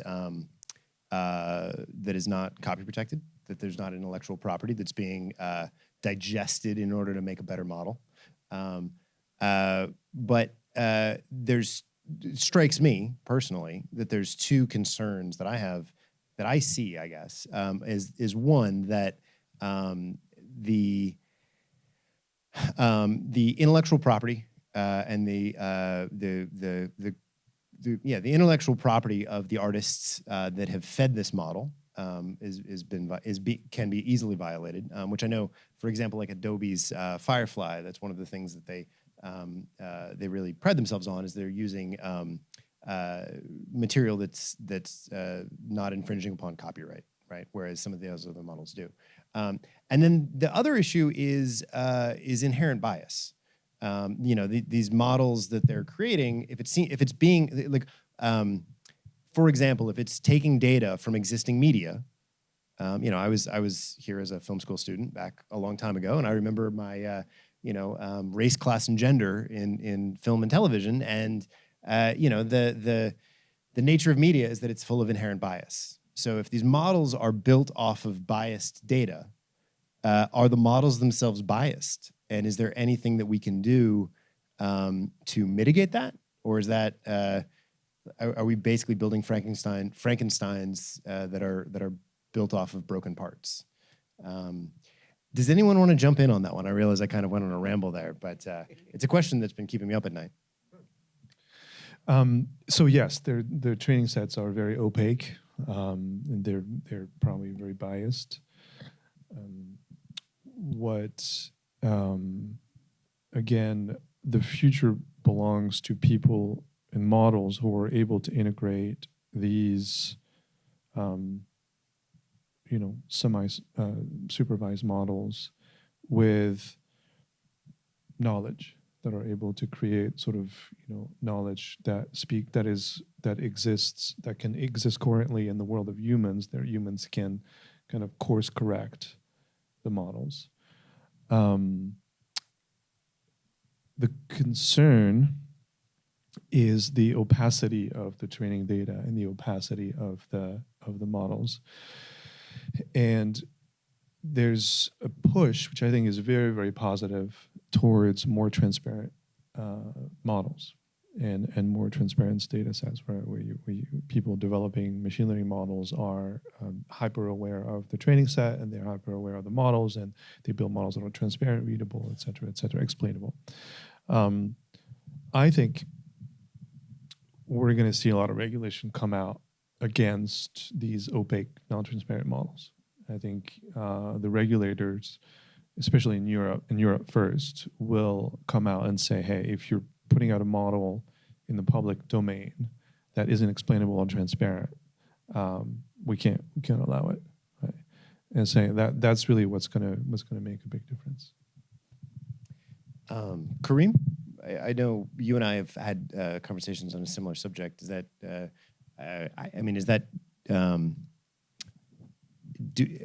answer to your question is yes. Fantastic. In terms of trying to mitigate bias in this data and the opacity of the data sets, is it going to be something in do we look to government? What's the So definitely it is a big problem, I think, on multiple levels. So we know that garbage in, garbage out when you're training models, or when you're having, but bias in, bias out also the same thing. And up to whom it is to regulate and to whom's, it's a difficult question. Surely there are large interests at stake. So if you have to choose between the government and corporate, probably government, but then which government? So it's not easy to say. Well, but I think in general it should be more of like a citizen, a civil society to push for adequate regulations on this. And to your previous point related to this, I think there was a question of if we have bias in data and bias in the models, and everybody's using ChatGPT and other tools like crazy right now, that data is going into the internet. Our upcoming models are going to be based on that data. So more and more the data that the models, and this is, I think, a little bit related to your previous questions about AI looking into like a deep hole of itself. At some point, we're going to have more and more data that is generated, biased, regurgitated by these machine learning algorithms. And then they're using the same data to train themselves again for the next generations. And then so there is a big issue there of controlling how models are generated. And there's always going to be flaws. There's always going to be difficult to have 100% control on this. And I think I don't have anything more to say about this, but that it is a problem and it's unsolved up to now. And it can also be weaponized. I mean, consider Fox News getting, just producing their point of view on ChatGPT and just feeding that out and broadcasting it out. Probably already doing that. Yeah. But as these powerful tools are just that, right? It's a brick can build a house, or it can break a head. One of the things that I think is really important that we have to think about is changing some things in our educational system so that, in fact, we really emphasize more critical thinking. And one of the things we're doing as part of the Center for Generative AI, the collaboration we've got with Rossier, is looking at really building frameworks where students are asked to look at the output of things like ChatGPT and critique it and say, are the facts right? Does this argument really make sense? And then all of that, the changes that they make get recorded, and in the context of an assignment, the assignment is evaluated basically on, are they finding the issues? Are they finding the problems? Because I think we are going to go into a world where more and more text is produced mechanically. And it's just all the more important for our population to be able to read things with a skeptical eye, to be able to apply a critical eye when they're looking at things. And so I think it may ironically be that the emergence of things like ChatGPT actually causes us to push more towards critical thinking skills in our educational system. One would hope. Yeah, I mean, I was just going to say on that, I feel like I went to school before the internet. I didn't even have email when I went to college. Every generation after me did, and they had just this amazing resource to look up anything online almost in an instant. And so because of that, I feel like my whole foundation was still built on probably what all of us had, which was by going and doing things, seeing things, going to museums, reading books, like listening to the music or seeing the plays or watching the film. And I feel like it's going to be an interesting period where the next generation is getting data at the speed of consumption is faster than they can humanly process it. And so how do they even evolve their own artistic ideas and their own sense of their aesthetic when they can be fed information faster and literally too long didn't read, swipe left, just keep going through content, and they're not really processing, absorbing, and learning, and then really honing that information to then become to reinterpret it as new artistic expression in their own voice. That, I think, is, to your point about education, I am very concerned that this next generation is just so used to consuming at such a speed that how do you really hone those artistic skills? Kareem, you and I have spoken about neural feedback, and we saw a wild example tonight of neural feedback and imagery and music. In terms of neural feedback and AI in creativity, and the area that I think we've talked about a few times is in the hands of marketers, for example. I mean, like how many people are wearing an Apple Watch right now? The point is, we have a phone on us, we have an Apple Watch, we have data. And that doesn't necessarily need to be a headset, but it can track your pulse. It can see how much you're fidgeting. It can see whether or not you're leaving the room. When AI is combined with that kind of data, and it can create a feedback loop, and it can actually begin to inform the imagery that people are experiencing, you can theoretically make something that would be very personalized and very impactful. And I mean, I think you've got some students that are working on similar technologies. Would you just speak on that in terms of the intersection of neural feedback and AI, and where you see that leading in the next several years? Yeah, I think from the presentation, the demo you saw today, I think Antoine, Jan, and Philippe did a great job of showing a glimpse, a demo of how you can combine information that comes from neuroengineering or neuroscience, recording brain signals on one hand, but also using different techniques to transform this into visual and audio. And that also it's not just basically plug and play. You can't just plug your brain and then look what happens on the screen and have sound or music and have visuals. There's also a lot of creative work that goes into that transformation, that translation. And I also take this opportunity to invite everyone who will have a chance also to go up to Jan, Antoine, and Philippe and talk to them more about the actual process. There's a lot of work that went into that demo. But I think definitely there are a lot of opportunities of how this can be used. I think also that thinking about the neuroscience component in particular, the neuroscience of creativity and exploring what brain areas, what networks are involved in the creative process. A lot of what we know about this, including the fact that it involves, for example, networks that are called like default mode network, is an area of the brain that is basically active when you're daydreaming in particular, shuts down when you're involved in a task where you need to grab on or do something like pay attention to your environment. But when you're in your thoughts, when you're daydreaming, and that's where the default mode network gets active. And that's also when you're in this free association type process, when you're thinking about ideas or when one idea leads to the next. Something that we do actually less and less nowadays. Because when you're waiting for the bus, you used to wait for the bus, probably your mind used to wander. Nowadays, when you're waiting for the bus, you're on your phone and you're on your Instagram, and so we're not doing that anymore. And so I think I just wanted to bring that in, that perspective of also using EEG or electroencephalography to measure brain signals could also be leveraged in another context where you're also monitoring your brain states, trying to get away from this constant overstimulation.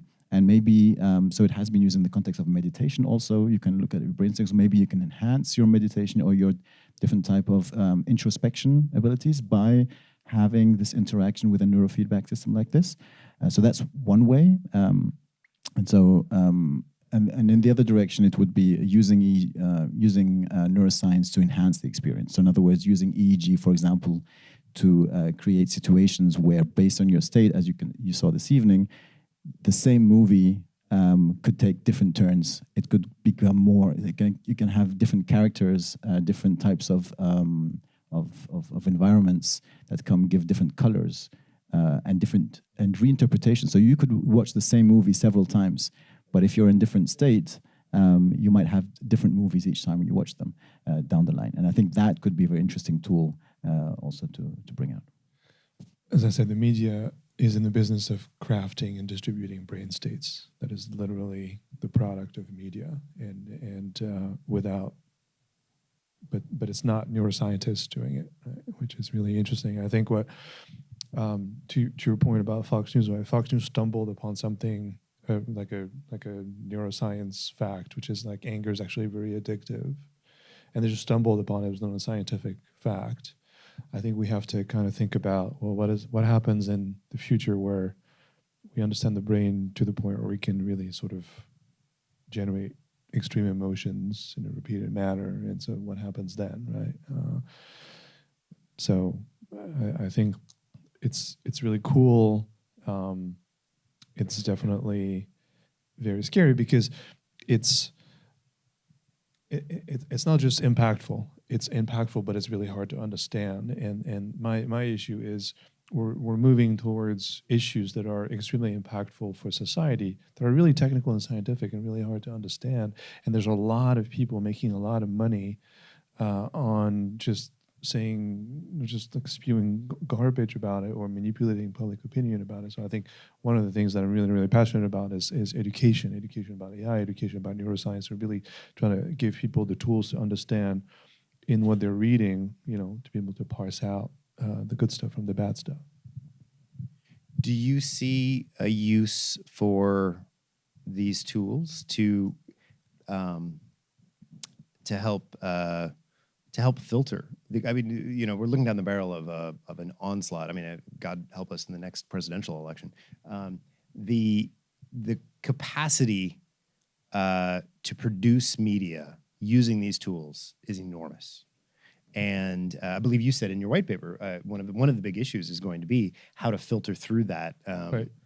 So can we use these tools to help solve that problem? Or can we use these tools in any way to help mitigate that problem? Or do they just create the problem? Different tools. So my company's working on, so what generative AI does is taking a problem that existed before, which is there's only 24 hours in a day, and there's an explosion of free content, and there's just nobody can curate it, and make it even worse. No one's really, and the real problem is actually less how to create more content, how to put more content in a very stable, content market, demand, right? The demand is the same. The real problem is how do we curate this content?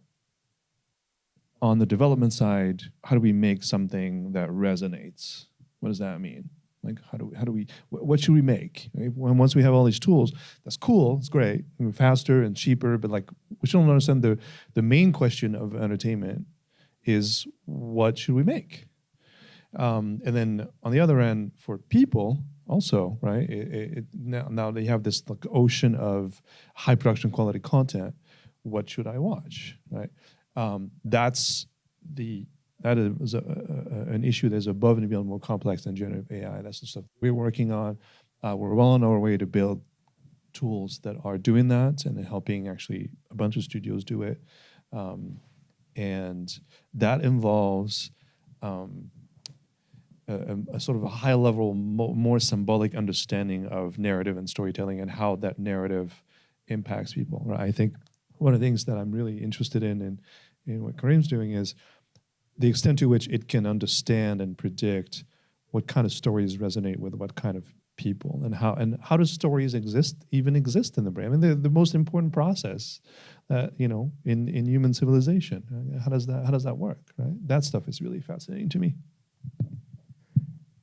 So it's interesting you say curating, because that makes me think of Athena.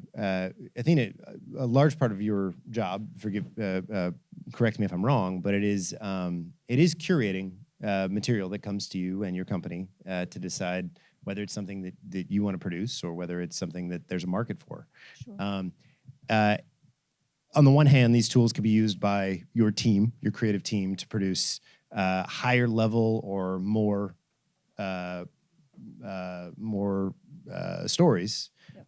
But it also means, as you said, the chances are very good that you're going to be facing a flood of material. Is there? I guess my question to you is, especially because you're looking at there's a lot of students here, and this is a film school. So, what suggestion do you have for film school students who are looking to make and sell movies? Sure. This may not answer your question, but I will say this. Myself, and I can only speak for myself, but most producers I know who are meeting with young and whatever writers, directors along the way, and I don't mean this is going to sound so dismissive, and I apologize. I've heard every idea. We all have. But it's honestly about the execution. If someone comes up with a great idea, that's like 10% of it. It's who's the writer and what is their voice and what story they're telling. That's honestly all I really care about. That's all anyone really cares about. The idea is kind of bullshit a little bit. I mean, because again, I've heard everything. We all have. What idea have you not heard before? So I will say, I understand the concern about AI and stories, and I see it as a tool and what have you, but honestly, it comes down, anyone worth their salt who's an executive or producer hires the writer, not the idea. So I just want to say that, and that's just something to keep in mind while you go out there in the world. That's all anyone really cares about, or should, honestly. That might sound like very naive, but from my understanding and what I've seen so far in my 20 years, that's all that really matters. So it's about voice. It's about your voice and about what you care about and the story you want to tell. That's really all I listen to. That's all anyone really listens to, or not anyone, that's not true. There's a lot that gets through, filters through, but honestly, it's all about the writer and director. Did that answer your question? Yeah, Sorry. well, yeah, no, I actually never finished my question, but thank you for taking up the reins. Because that goes back to if you can generate 1 million ideas, and I mean, you could go into ChatGPT today and say, give me 50 twisted fairy tales. The question is, and this is a question actually that's going to come up next week as the writers begin. Well, I mean, it's coming up right now, but it probably will come to a head next week. Is The strike. The strike? Yeah. Who's going to own? Like, who owns an idea if it's generated by ChatGPT? And I don't want to touch that. well, yeah, no, fair enough. But for the initial, we have technology at our fingertips now, which we really didn't have, as far as I knew, last fall. Yeah. Which was, to ask, you can ask a box to give you 800 bad ideas. Yeah. And then a human being can filter through them and pick the 3 good ones. Yeah. Is the picking of the good ideas the ownership of it, or is the generation of the 800 bad ideas I would vote picking and making it your own, but that's me. I'm not a lawyer. I don't know. But I would say that. I mean, it's interesting because I think all of us still think of ourselves when we take a photo with our iPhone, we're a photographer, or at least that is photography.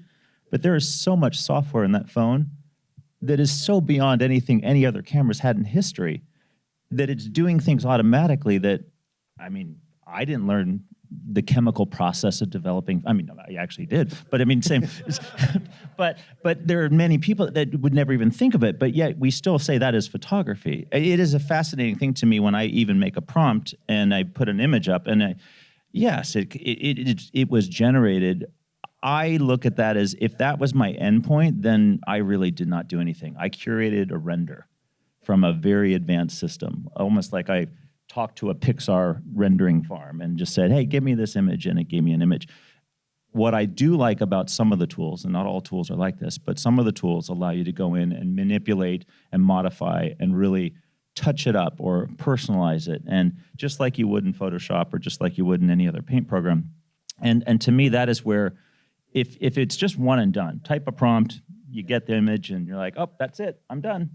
I mean, I don't know if you've really done anything. To your point, I mean, like, where's the work in that? But I use these tools by literally going through and changing. I mean, those characters, I probably did 50 eyes on one of the characters before I said, oh, I think I like these eyes best. I mean, you have to continue to curate, or at least create and work through those ideas. And again, these tools are just another process in doing so. But yeah, I mean, technically, I'm not pen to paper, but I am curating and I am creating. So to me, it goes back to, like, I still think of myself as if I took a picture with my iPhone, I own that photo.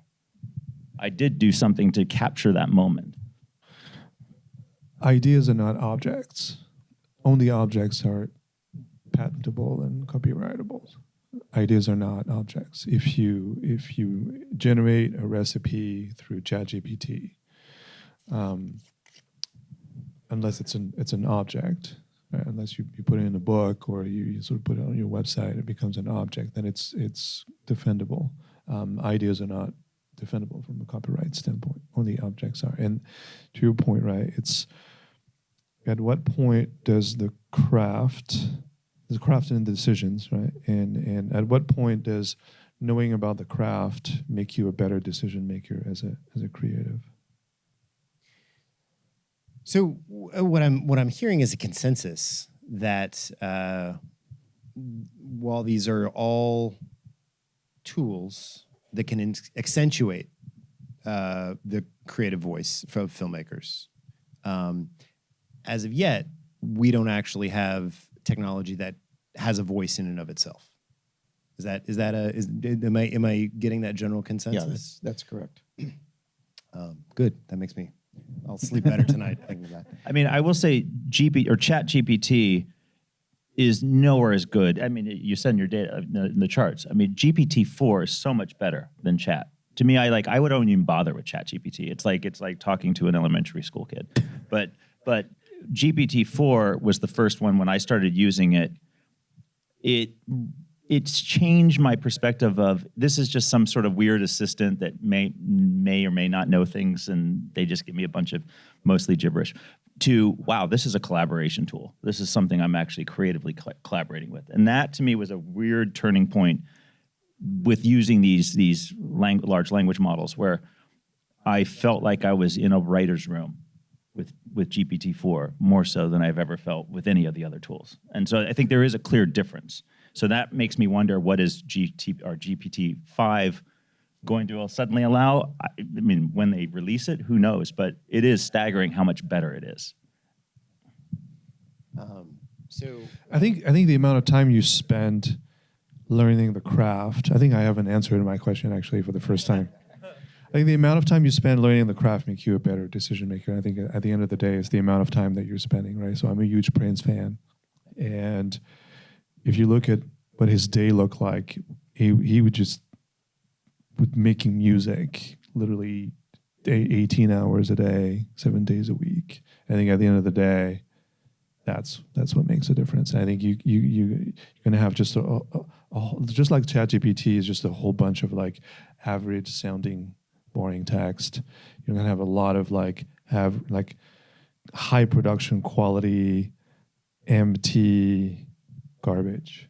I think that's what it is. I think I think the people who know the craft will still come on top, and I think we'll have like a separation between sort of commoditized AI generated content that is just massive in volume, and then the still super highly crafted stuff that can use generative AI to accelerate the process and make it cheaper and quicker. Sure, great. But the people who win are the people who know the craft, the people who went to this school, right? Stories worth telling. All right. Well, I should probably open this up to the audience questions. Thank you for letting me guide a bit of the conversation. Hi, thank you all for coming today. I think I really enjoyed this panel talk, and I particularly enjoyed, Chad, your short film, and also the brain-computer interface presentation by Yan, Antoine, and Philip, I believe. So I just wanted to ask some questions. I have 2 questions, if that's okay. So the first one, I just wanted to contribute a little bit to the discussion. So previously there was some discussion about how ChatGPT cannot write a script, or it kind of reasons poorly. But I think if you look at the differences between GPT-3 and GPT-4, you'd actually see quite a tremendous improvement. And the only thing that's really changed from these 2 models is the number of training examples it's been given and how many parameters it has. And fundamentally, as a model, it didn't really change that much. And it's really incredible to see. It did, actually. Oh, yeah? Yeah. Oh. There's a lot more integration with knowledge. GPT-4 has knowledge graph integration. GPT-3 did not.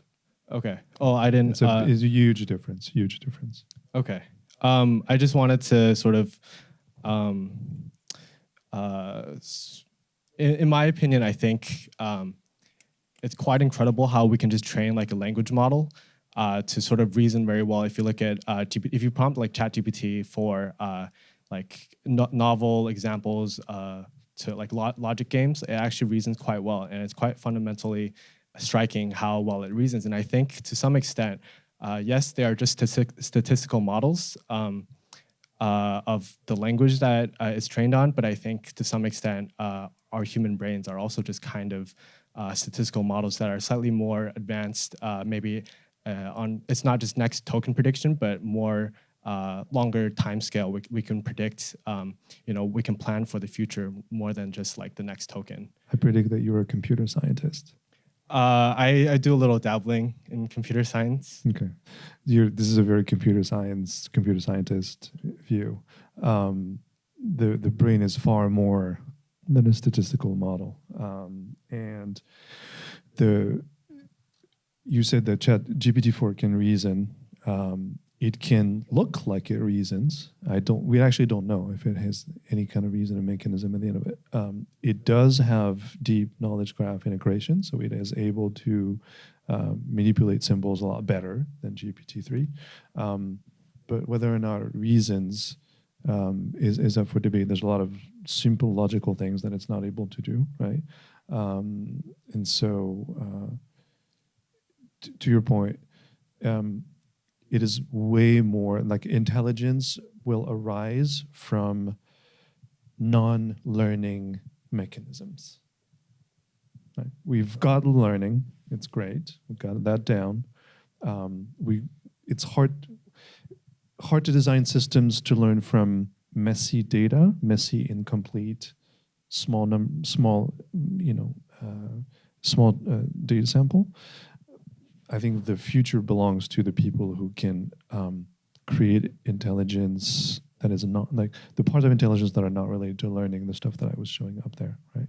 That can be scaled, because you have people who have developed those systems in toy domains, but cannot be scaled to the Yeah, but human knowledge. what I would say is that what we see with ChatGPT-4 or GPT-4 is really the beginnings of what you're talking about. That we're starting to see knowledge graphs, which are more declarative structures. When those are brought into play, what happens? And you see significant improvement in performance. So I think that it really makes your point. My question is if we push this further, will we see more intelligence, or do we need to invent something else? And in my view, we need to invent something else. I think GPT-4 is as far as you can take the GPT architecture. I think yes. I think you need to have more models, essentially, more declarative models that so that it actually understands to some degree what it is it's producing and can actually critique itself in terms of the output that's coming out. Yeah, that's true. Okay, thank you. And my second question is, I recently started a club on campus called AI Collective, and my goal is to basically bridge the gap between the speed that AI is advancing today and the sort of education that people are actually getting from these state-of-the-art models that are coming out like every single day. So I wanted to educate students particularly. I host workshops, discussions, and actually last weekend I hosted an AI for Good hackathon where around 50 people came for 24 hours to hack together a project. A lot of really cool projects came out of that. And yeah, starting next semester, I plan on doing hackathons like AI Games Hackathon, where we use AI agents in games to make games more fun, I guess, and then also AI Film Hackathon. So you guys are all really experienced in your field, so I was just wondering if you guys will be interested in, speaking at one of our events or just giving us mentorship and stuff Yes, like that. I'm in. Yeah. Okay, thank you. Yeah, come find us after. Hi, everyone. Thanks for all the great information. I'm bilingual, and my question will be regarding one key point one of you made about the language ability does not equate reasoning a lot of times.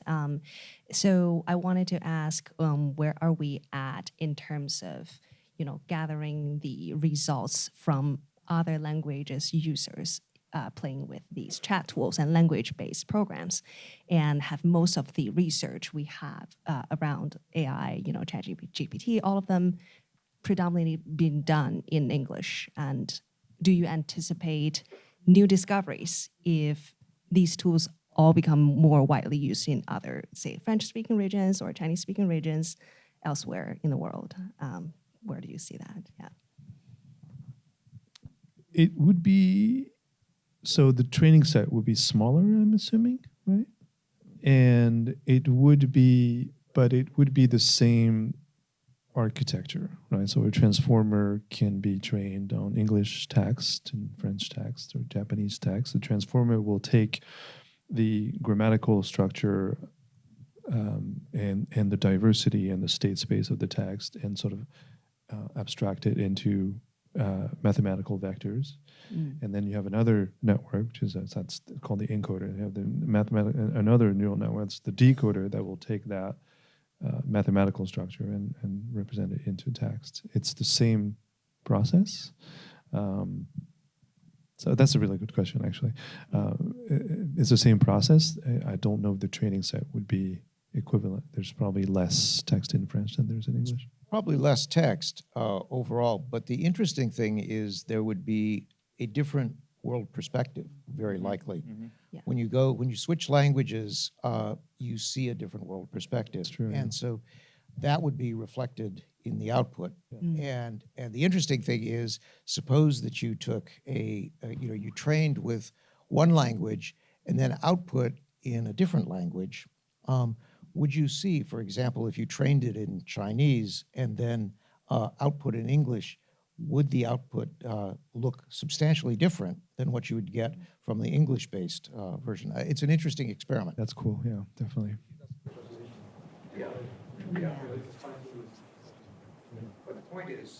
But the point is, you have different biases and cultural perspective. And then, if I may do a little follow-up, because my former questioner did that. How do you think, in the context of artificial intelligence or these chat tools that we're using these days, how do you think they would define this thing called voice that we talk about in writing and creative work? Will we even be able to recognize that one day, okay, chat figured out what a voice means and they are imitating certain voice? I love this question. Okay. I've spoke too much, so why don't you feel like I want to answer it, but why don't you start? And I have no idea. I mean, I'm not optimistic that that will happen. But again, you tell me because you guys are the experts. Maybe I'm too arrogant that I believe that it always feel like it's replicating or trying to mirror somebody's voice, but it will never feel authentic. But again, that's just maybe me being Pollyanna. So I'd love to hear from you guys. I think it definitely has a voice. The question is it a voice that resonates with us as humans? Because it's a different entity. And I think actually synthetic media is actually a bad branding. We've been able to produce music synthetically for years and years and years. You don't see, a major act being a synthetic agent, right? Why? Because it's just not interesting. It's not push of a button. It's like junk creativity, right? It's like junk food for art. You can have it, and you're going to have a ton of it, and it's going to be overwhelming. But is that going to be interesting for us humans? And are we humans going to be able to buy into the machine as an agent that can tell us about who we are? Not really, at least not yet. Cool. All right, thank you. That was asking from me as a concerned screenwriter graduating very soon. So. Hello, this is amazing. I have two questions and they are very related. Technology advances so quickly now. 1 year ago, we didn't know what ChatGPT was, 2 months ago, GT4. So when do you see happening, like having AGI or AI being self-conscious and improving itself in exponential or being self-aware? And when that happens, can AI now be creative, and what can be the real consequences of that? Kareem, that's for you. Well, I think we sort of discuss this to some extent. So the self-supervised, and actually ChatGPT or large language model like ChatGPT using itself a large language model like ChatGPT is something.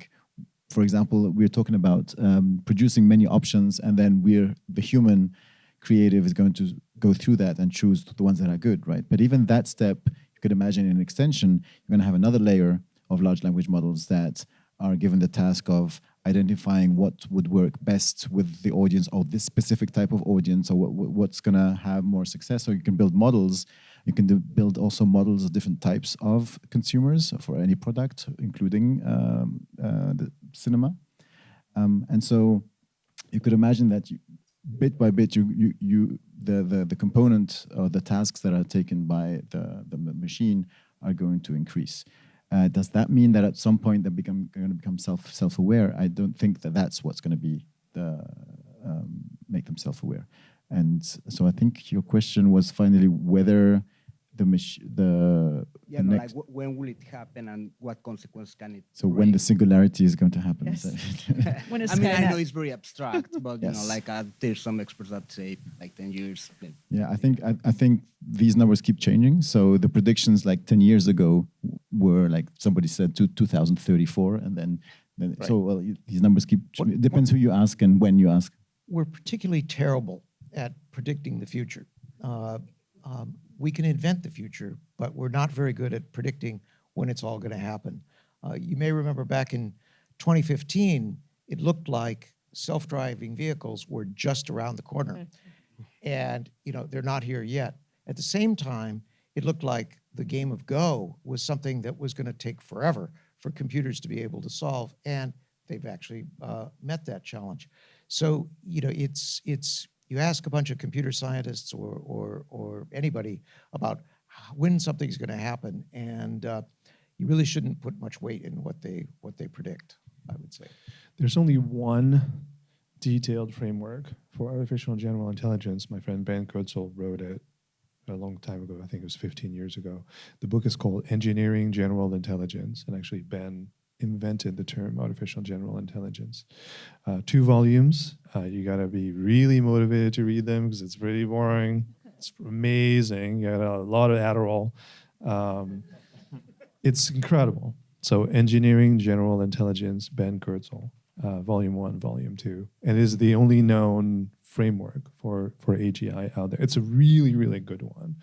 There's debate about whether it's the right one or not, but if you're really interested in that, there is actually a framework that you can go out and buy and read, and it's super cool, really interesting, even if you're not technical.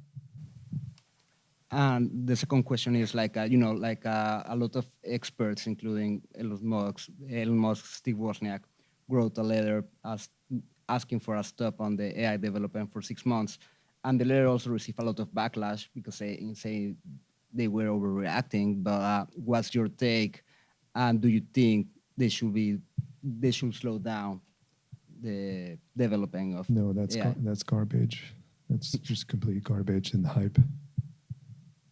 Yeah, something like that really doesn't work because, first of all, it doesn't get applied consistently.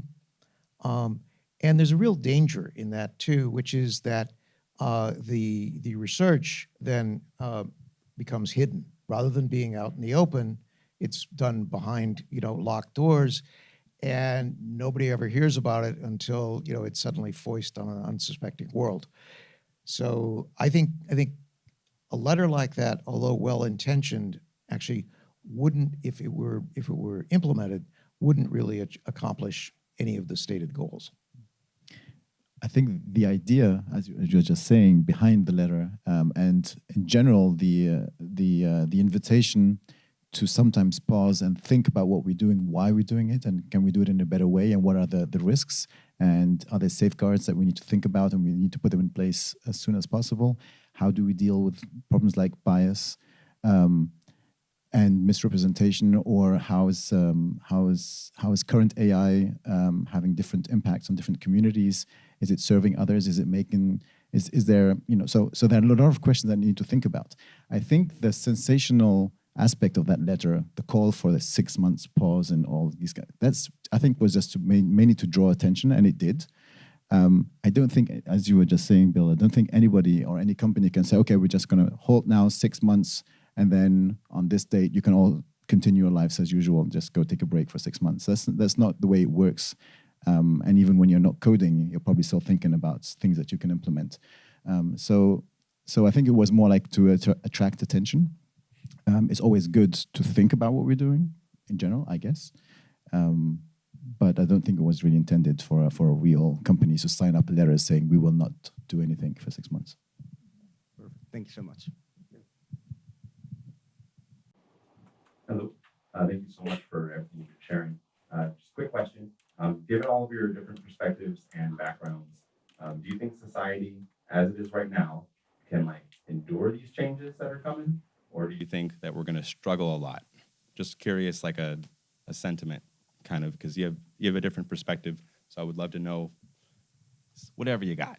I think we're going to struggle a lot generally as a society. But on this point, actually, it's really straightforward. I think most people don't like AI.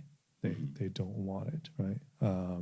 And I think a lot of regulation is coming our way. I think AI is only popular among a very small handful of people who want it. I think the majority of people don't want it. As it gets better, people will be more and more against it. I think the 2024 presidential campaign, I think it's going to be the first campaign where AI is used in the campaign, and also a big part of the debate about the campaign. I think the consensus is No, we don't like it. We think it's creepy. We don't want it. It's there's an innate resistance in human mind to accept this. I also think we will struggle as societies, but probably it's potentially for good. I think opportunities to struggle push you to ask questions, and it also reveals malfunctions, dysfunctions in society, and so it might push us towards trying to solve some of these issues that make this struggle so complex. So it might have, that's also my optimism, but I guess it might have also some good sides for us to struggle with something. Yeah, I think there will be struggles, particularly around some careers and some jobs that go away. But the history of technology and its introduction is that, yes, it does get rid of some jobs, but then it replaces those with other jobs. It's just that people have to be retrained to be able to get those jobs. And so that's I think the big thing that we as a society have to adopt is the notion that, once you finish school, you're not done learning. And you really have to be a continuous learner, and more so as the speed of technological change increases. All right, thank you. Hello, everyone. My name is Jaden. Just want to thank you all for coming to speak to us. Really great night. This question is specifically for Chad. So I know we talked a little bit about copyright in relation to how ChatGPT works and everything. And we were talking specifically with just the ideas, but you actually had a finished product with a film. So I was wondering, do you have any copyright with your film you made through AI? Can you monetize it? Can you submit it to film festivals? How can you distribute it? Well, yeah, OpenAI, first of all, I mean, in the beginning, they weren't sure how they were going to grant rights. And so in the beta period, I didn't really technically own anything. I was using software on behalf of, just as an artist, but it wasn't like I could commercialize it in any way. Then they changed it so that technically if I enter a prompt, I will own that image once it's submitted or once it's generated. Now, there are questions if I do think, and I'm certainly not an IP attorney, so I'm not going to be the one that has the expert opinion on this, but if that image, let's say I typed in SpongeBob SquarePants in Central Park, I mean, I clearly don't own SpongeBob. I'm technically utilized. I mean, you could argue maybe it's parody or maybe it's in the world of fine art where, I mean, obviously Warhol, pop art. I mean, you could maybe argue that, but the moment you go into commercial, and especially if I'm in the business of making a commercial production, that starts to be a very gray area. So for example, in my company, Midjourney we can use for inspiration, but as a final image, because the way Midjourney has been trained, legally it's going into a gray area that my company is too concerned that it could open us up for potential suit on an IP level down the road. So again, ideas for inspiration, great, but that tool in particular I can't use. And so some of the others fall into a similar state. But that said, I know and I document for example, with Critters, I documented each step and all the various iterations. So I have record of what I did as an artist or as a creative to get from point A to point B. And it would be very fascinating. We had one case where I think the Copyright Office denied a request for a Midjourney comic book or graphic novel. But the person admitted they just typed in a prompt and then that was it. They didn't do anything. And so they copyrighted the words, if I'm not mistaken, but the images they did not copyright. So although I haven't taken that step with this piece, it would be interesting to do so and to see how they would respond differently when I could show thousands of iterations just as an artist would show for any other storyboard project or any other creative project. So yes, the AI was definitely used, but I still steered the ship, if you will. Great, thank you so much.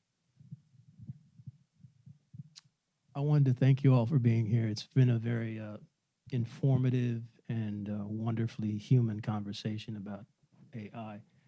My question is for Athena Wickham. I'm a fan of Westworld, and I hear that all of the all of the questions and answers that we wanted to find out about were in season 5 of Westworld. So could you please tell us what would have happened? Amazing, amazing. Well, hopefully it's actually, I don't think that the door is totally closed. Aha. I'm not saying now. I cannot, because Lisa Joy and Jonah Such a Nolan, my good bosses, show. have to write it. So yeah. That was such a good show. I'm so You're sad. sweet. There is an ending, and one day it will be seen. Yes, I've been waiting myself for 10 years to finish that thing up. 8 years, sorry, 8 years. But yeah, but thank you. Hi, thank you all for the panel discussion. My question, I think, is for everyone actually, and it's about like I feel like this idea of being able to produce high quality content with use a prompt, it really get us to think about the value of art, or whereas actually more about where is the value in art. So, for example, I would say, I remember a quote, I think it's from Nietzsche, from the book To Suppose Zarathustra. There is a scene he says there, about this artist walking through a tightrope, and he says like, wow, that's amazing. He's like cheating death because he has to walk. And there is another, and he also makes emphasis on the idea of the Apollonian, I don't know, that, and the Dionysian, and also this idea of, when you watch a dancer, part of the enchantment of that is how effortless the dancer makes it seems, to dance beautifully. So right now, we can do art effortless. So I am wondering whether, the aesthetic value of art will change from the aesthetic and more toward the work of it. Like, it's art because you put work. It's art because it's the voice of someone that really needs that voice. So in that sense, I feel like this will shift all our views of arts toward, I have, this idea of, if you see the Middle Ages, you saw a lot of improvement in the humanities. And as we improve science, we saw a lot of improvement on that side. But not so much in the humanities. But right now, I am like thinking maybe this whole advancement of technology will push something on the humanities side and really make us wonder what it means to make art. And on a more personal view, for example, I consider myself a musician, and I like the idea of making music with AI. I love the idea of making music myself. I put it like, if I can make a network do music, for me, I prefer to be the network itself. I want to be the one processing the information. So in that sense, what are your takes on this? I feel it's like scarcity economics, but for art. Things has value because they are scarce. So right now that we have so much, what distinguishes young art from true art? Yeah.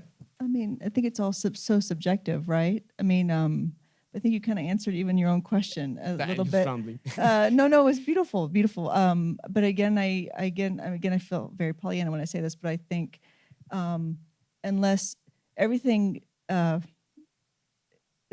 this word is going to sound terrible, but like throughout the decades of art and music making and TV and features, there's always been a gimmick, right, that people can use. But if you utilize it, again, with your voice and your own belief and with the story you want to tell, I think it can still shine and be something beautiful. So I still think that humanity and people will see an authentic human being behind it, and it doesn't always have to be all based on technology. I don't know. I feel it in my soul when something feels false and it doesn't come from a human soul. That's just me. And again, I can't wait to be proven wrong one day and get fooled. But you can just tell when someone doesn't believe in something. And so I can't even imagine having an AI try to feed me something that they clearly don't believe in because it's not a person.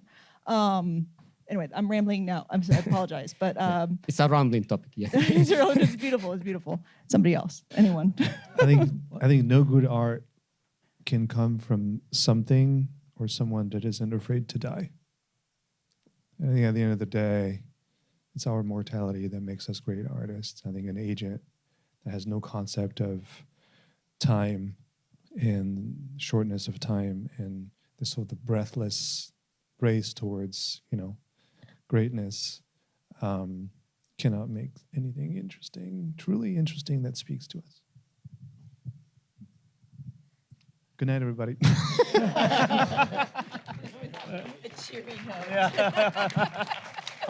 Sorry. All right, sorry. Well, if it's quick. Well, thank you again, all of you, and Alex, thank you so much for making this happen. My concern is about the escalating bias of the data, as you've all noticed and brought up, and then the feeding back loop mechanism of even more biased data. The questions of who is monitoring, who is regulating that?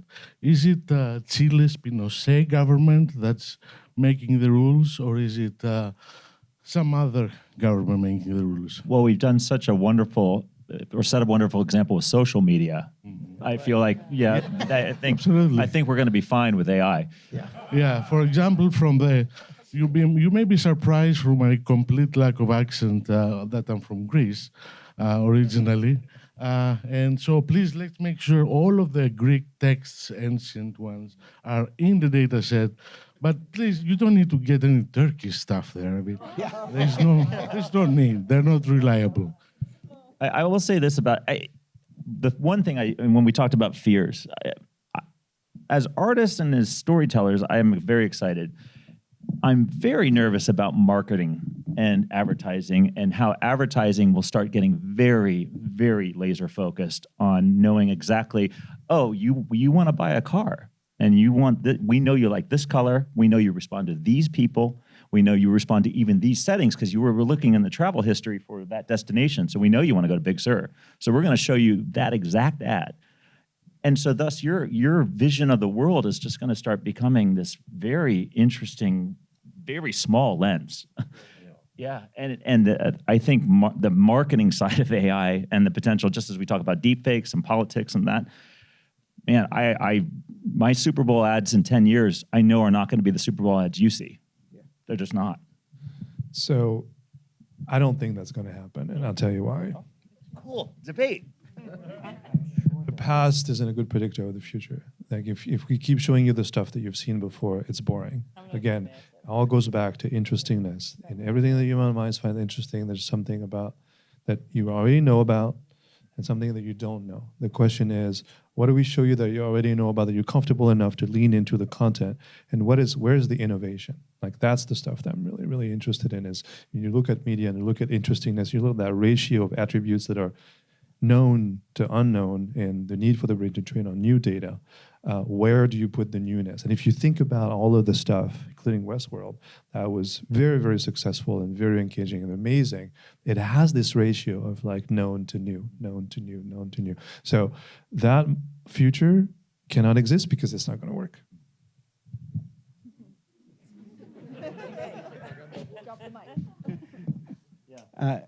On that note, I'd like to know how I can get my hands on that headset so that I can rewatch Twin Peaks. This was amazing. Thank you all so much for sharing all of your knowledge and experience with us. John, thank you so much for leading us on this excellent conversation. And let's do it again sometime.